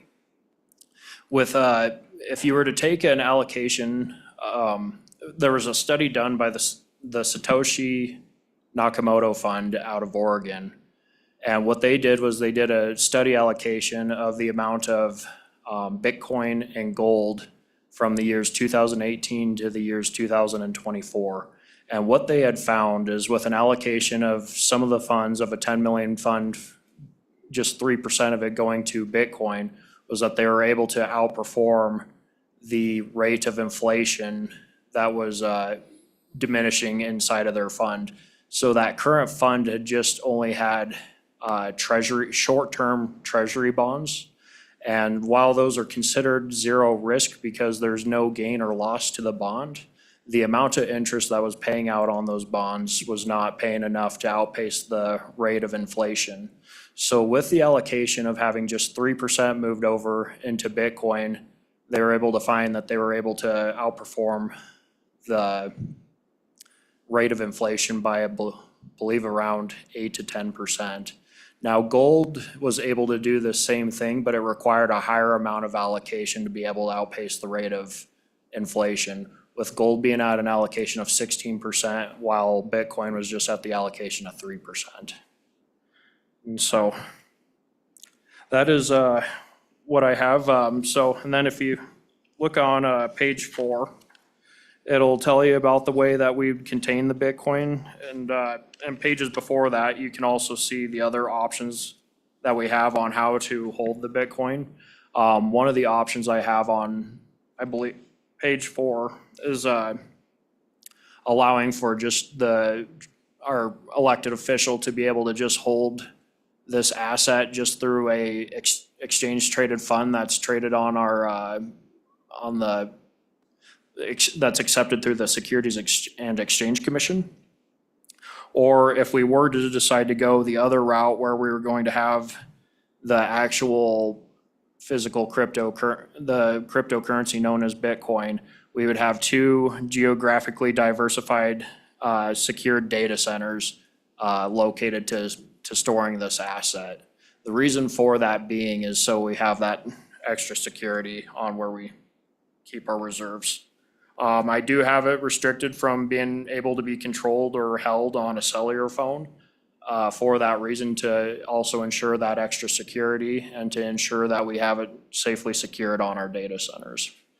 But with that, that is the bill that I have before you today, and I'm happy to open up the committee to questions. Thank you, Representative Wasserberger. And in committee, we have a little bit more relaxed format, so you can state treasurer without any, or governor or anything like that. Without any problems. Okay, any questions for Representative Wasserberger? Representative Schmidt. Representative Wasserberger, how long has Bitcoin been around? Bitcoin Representative, through the chair, please. Representative Wasserberger. Speaker Chairman Heiner. Thank you, I apologize. I'm not the speaker, I'm just the chairman. Chairman Heiner. Thank you, Chairman Heiner.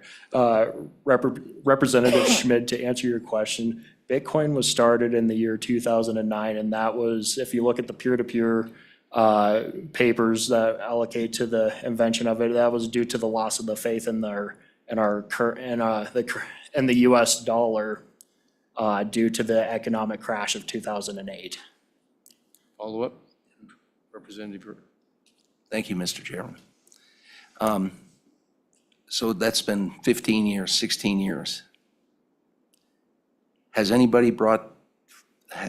of our investment people ever talked about doing this before? I mean, we've heard multiple debates on the floor about the professional fund managers we have. Has anybody brought this topic up before that you're aware of?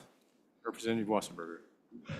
On a state level, I don't believe there has been. I know that we have implemented some bills to make our state much more friendly to the cryptocurrency space.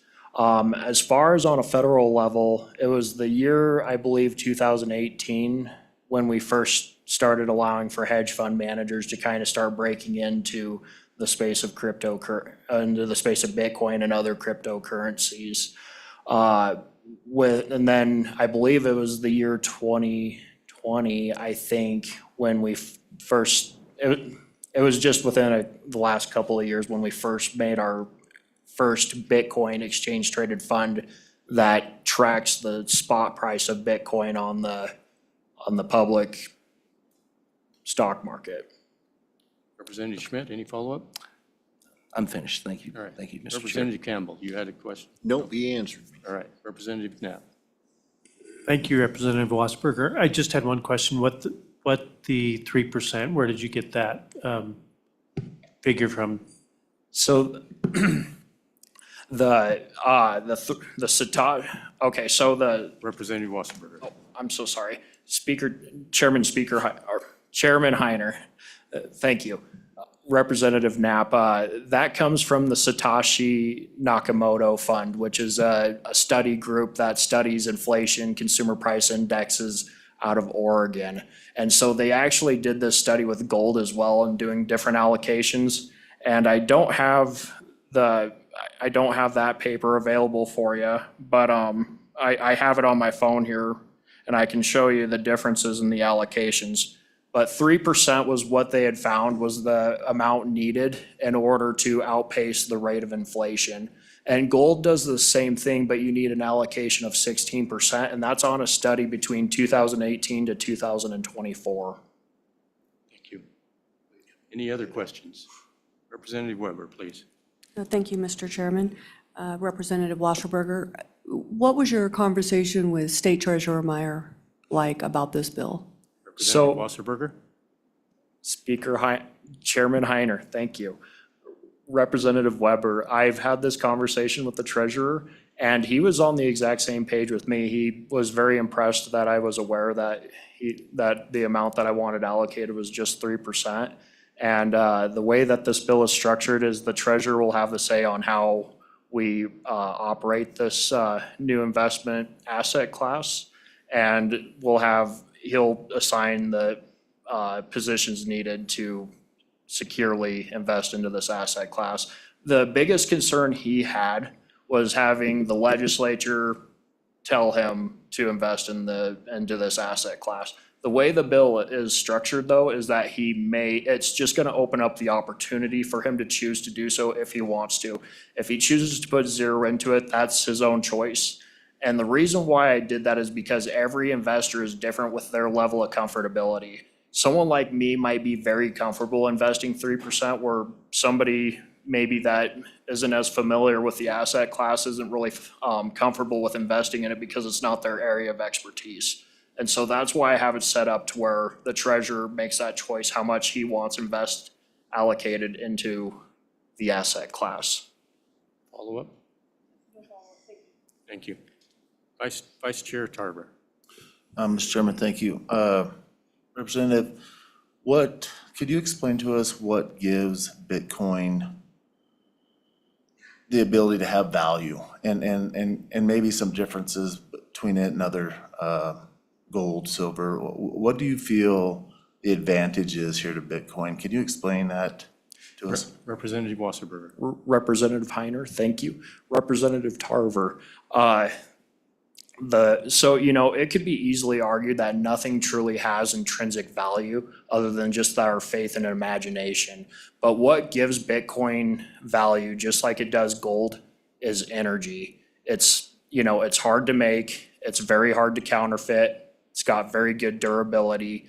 It has all the other definitions that gold would have to be determined and considered as money, as you would say.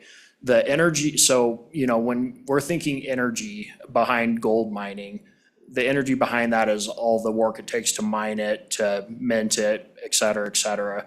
The technology that makes Bitcoin require the energy to have that value is the mining process that it takes with your computers and your graphics processing units. So what your computer does when it mines a Bitcoin, Representative Tarver, is it has to solve extremely complicated math algorithms in order to successfully mine a Bitcoin.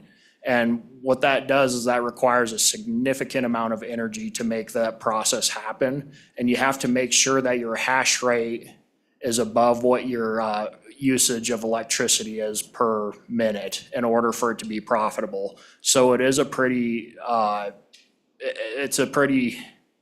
stressful process to make sure that if you're actually in the business of mining it, it is a pretty stressful process to make sure that your usage of electricity is below the amount that you're getting off of your earnings of the Bitcoin.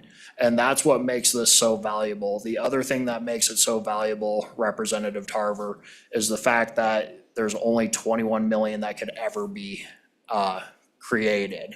So with that being said, there's currently 19,310,000 roughly, give or take, that have currently been mined. And every 4 years, there's an algorithm inside of the code of Bitcoin that cuts the amount of mining that's possible in half. So therefore, your supply every 4 years goes down by literally half of what is possible to be mined. So then it requires even more energy and more computing power to successfully mine these Bitcoins profitably.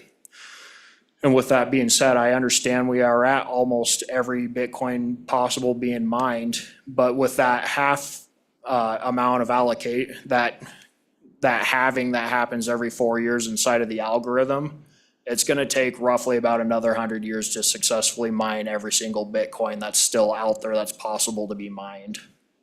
Thank you, Representative.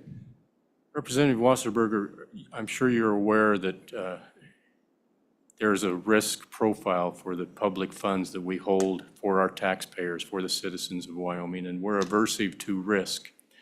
And such aversion makes us so we don't take the high side, but we also protect us from the low side. How does this volatility of Bitcoin that we've seen reflect on our risk profile that we have as a state in statute? That's a great question. Again, that takes me back to why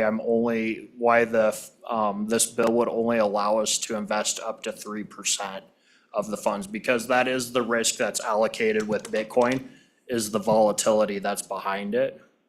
So on your upside with a portfolio of only 3% allocated to Bitcoin, your potential gains can look very nice. I mean, we can see it getting into almost the double digits, like 9 to 10%. So we're just slightly outperforming inflation at 3%.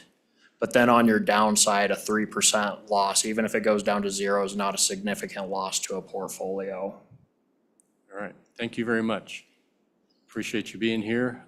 We see the state treasurer is here. Would you like to testify?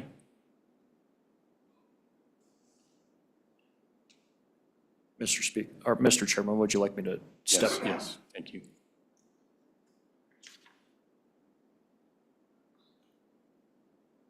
Thank you, Treasurer, for being here to our little community of minerals. Yeah, well, thank you for the invitation to opine on this. I think your last question was probably the most appropriate. You know, you could invest in anything, but will you invest in anything? You know, that's the other question there. From what I understand, this is a bill that authorizes, and it's a may and not a shall, we'd be 100% against it if somebody said shall invest in Bitcoin, I can tell you that. And I'll kind of go through the process that that would happen if this passed, that first of all, it would have to be put in as an asset allocation.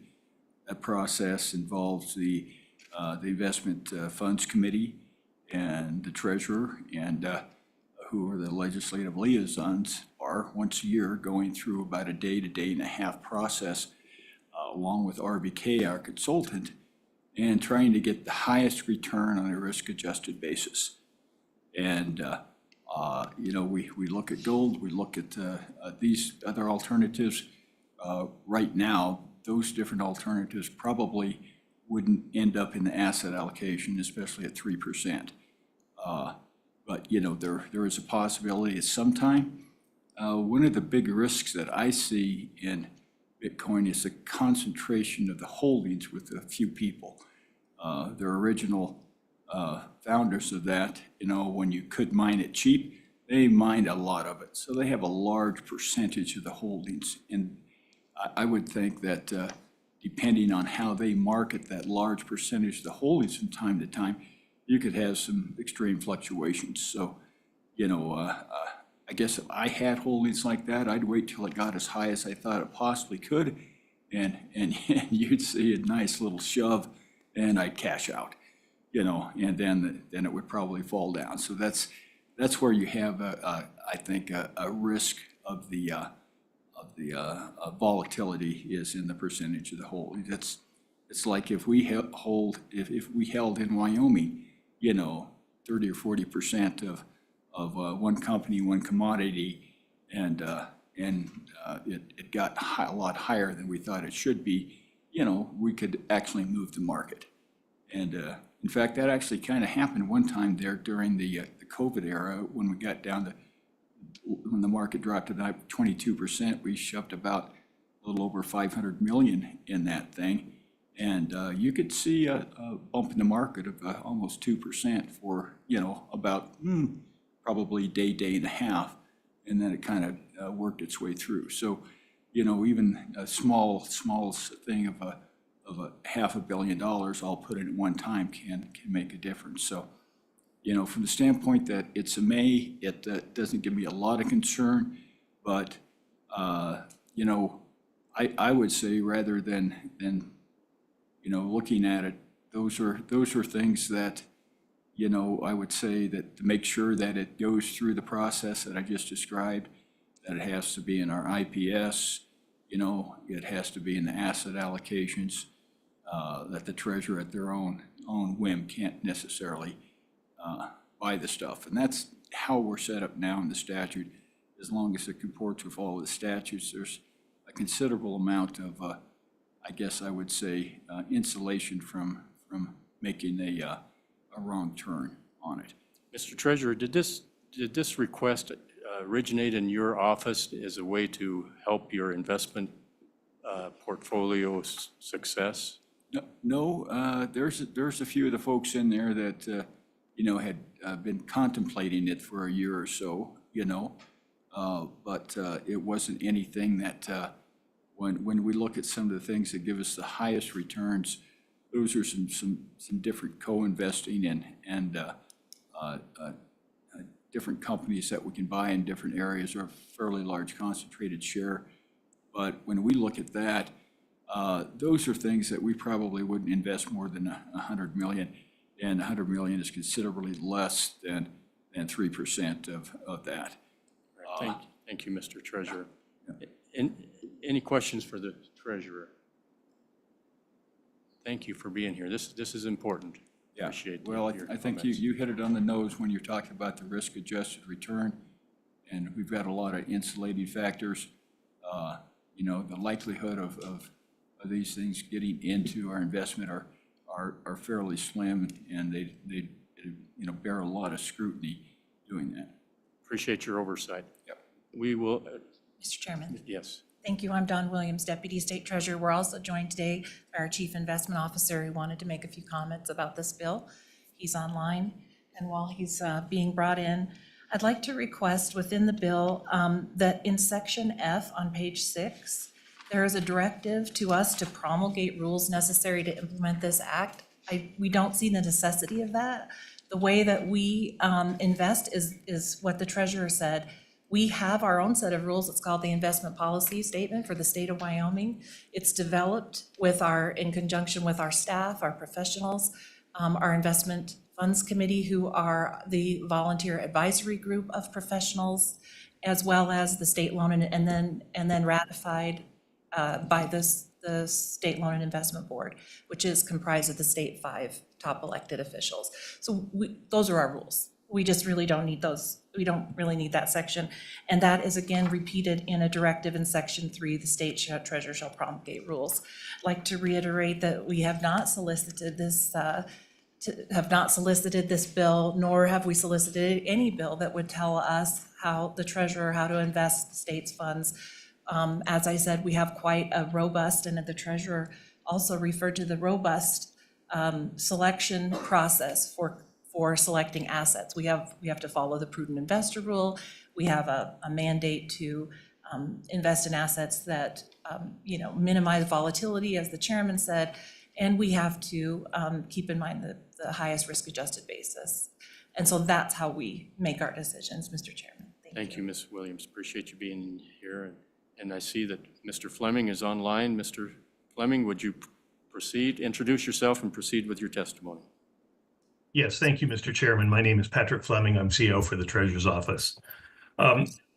First of all, I just want to state, similar to the gold bill, I have a very different opinion from a personal standpoint versus managing a $31 billion portfolio. So managing a portfolio and what's best for the state is very different from personal beliefs.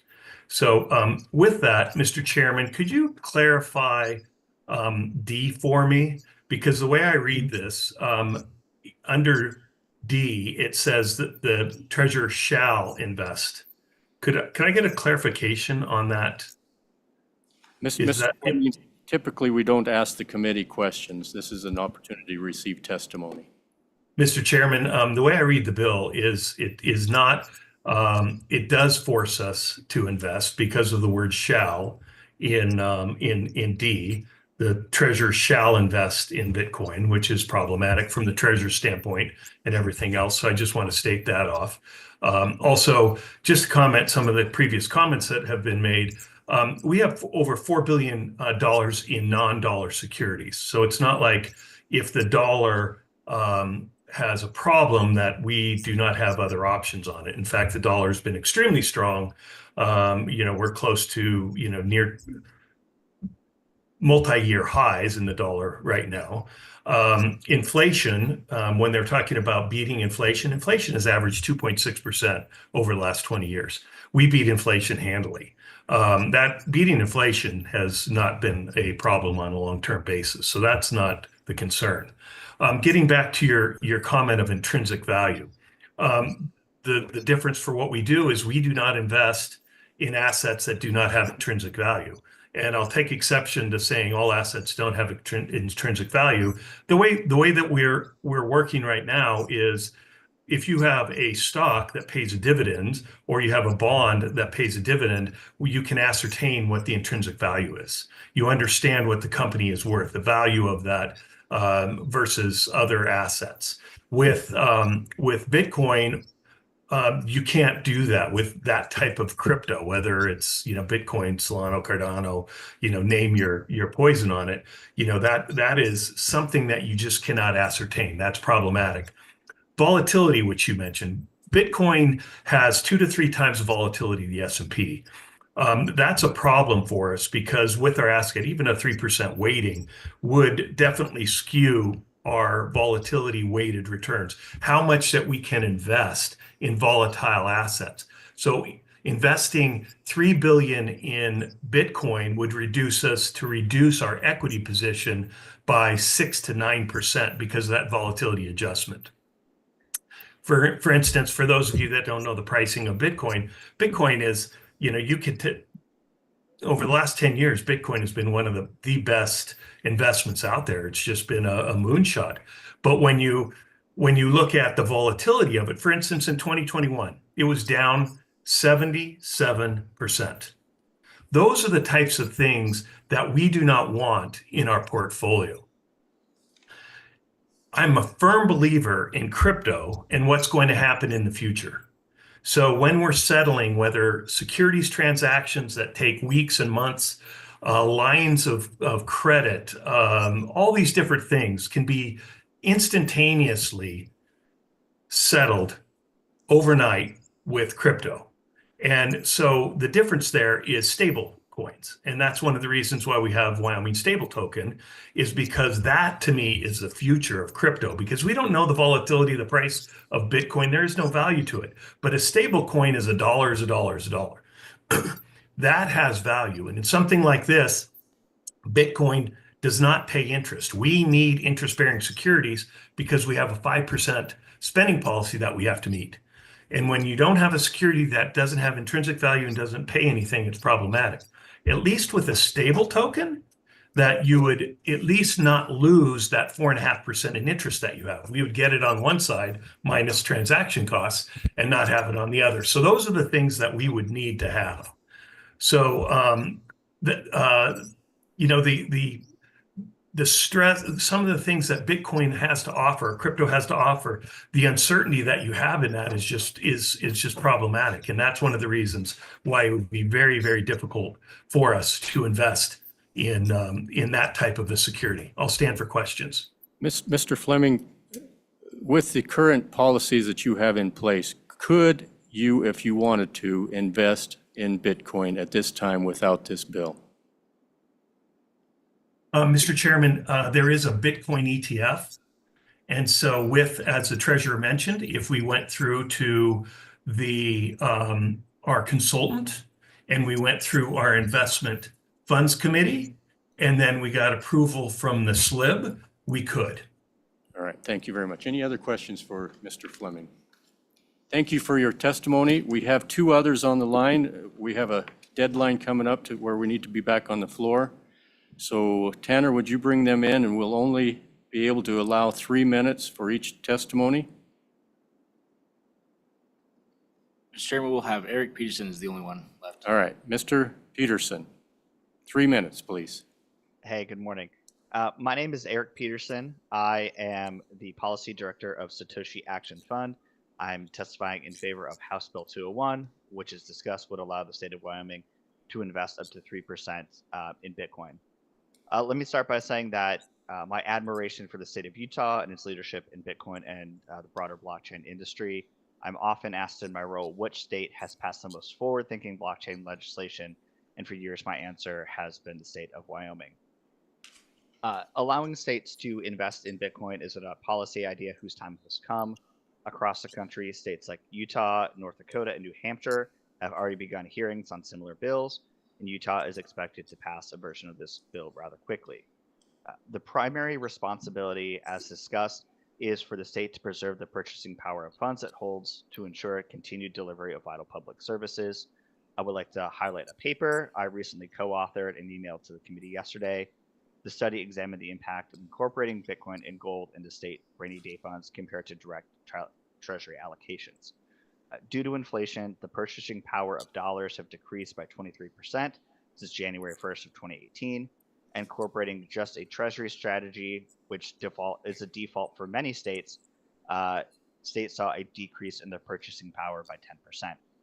When looking at Bitcoin allocations, the paper revealed that a modest 3% of allocations to Bitcoin would have allowed a state to outpace inflation from 2018 to 2024, even amidst market volatility. In that paper, you can see that even in the period that was recently discussed, when Bitcoin crashed 77%, a daily Bitcoin allocation strategy was still outperforming a treasury strategy during that period of time. House Bill 201 provides Wyoming with an important tool in the toolbox to achieve the goal of enabling the state treasurer to invest a small portion of funds in Bitcoin through the process of which they described.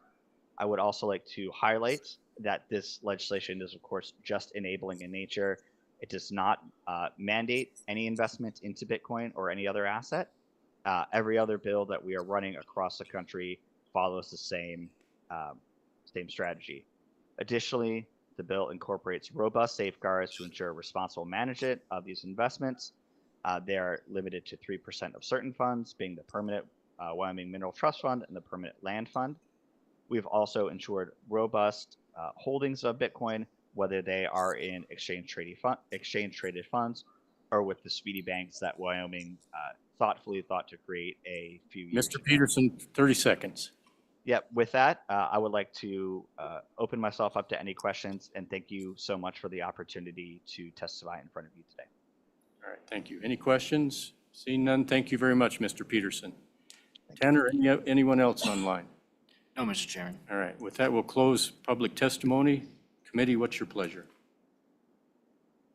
Move the bill. Moved by Representative Tarver, seconded by Representative Weber. Any discussion? Representative Larson. Thank you, Mr. Chairman. Well, first off, I'd like to move that we strike the language on page 6, line 21 and 22 for the rulemaking, as well as on page 8, we'll just strike section 3 and renumber sections as necessary to remove rulemaking, because they already have a process for that. And then, Do we have a second? Seconded by Representative Weber. Thank you. Go proceed. Mr. Chairman, after we vote on this, I'll have a little bit more remarks about the may shall discussion, but on this, I think that we're just trying to go off the recommendation of rulemaking for right now, so. Any other discussion on this amendment? Since you're ready for a question, those that would be in favor of Representative Larson's amendment on page 6 to strike lines 21 and 22, and on page 8 to strike lines 6 and 7, signify by saying aye. Aye. Any opposed? Okay, Representative Larson. Thank you, Mr. Chairman. And then on page 5, the question during testimony was raised on line 16, the may shall discussion. And the way I read it is on line 11, you have C, it says the state treasurer may invest the permanent Wyoming Mineral Trust Fund and the permanent land fund in Bitcoin, provided that investments under this subsection shall not exceed 3%. And I think what D is saying is if you invest in it, you shall follow the 3 items underneath that subparagraph D. So I think that language, the shall there, is okay, because in paragraph C, may is indicated. Okay, so there's no amendment proposed then. Okay, any other discussion? Representative Lawley. Mr. Chairman, I think we kind of got a clarification. I appreciate your question a minute ago, Mr. Chairman, that really there's nothing that would prohibit our state treasurer and his office to invest in Bitcoin if it met the qualifications of their processes and how they determine what's the best way to invest for Wyoming. So I don't really see a need for this bill. Mr. Fleming talked to us about maybe in the future, and in the future, they could do something if it otherwise met their qualifications. So there's really no need. I think it kind of clouds this issue. So again, I'm going to be a no on this bill for that reason. Thank you. Any other comments? I think I would just echo that. This did not come from our state treasurer. They can, we heard in testimony that they can invest in an ETF with Bitcoin if they so desired at this time without this piece of legislation. The volatility, I think most of us watch Bitcoin, and the volatility, it can swing a lot in just one day. And we have a lot of precautions set up within our own policy to protect our state funds from volatility, because it's such an integral part of our revenue. We've heard 30% of our revenue comes from these state funds. And so volatility is important to us. We don't get the highest rate of return because we don't want the low rate of return. We want to protect ourselves from the downside. So with that, this will be a Roll call vote. Mr. Tanner, would you please call the roll? Mr. Chairman, this is a roll call vote for House Bill 201. Representative Campbell, Aye. Representative Knapp, No. Representative Larson, No. Representative Lawley, No? Representative Riggins, Excused. Representative Schmidt, No. Representative Tarver, No. Representative Weber, No. Chairman Heiner. No. Mr. Chairman, there is 1 aye, 7 no, and 1 excused. Thank you, committee. With that, we will adjourn. Thank you for your participation today, and I get to hit the gavel again.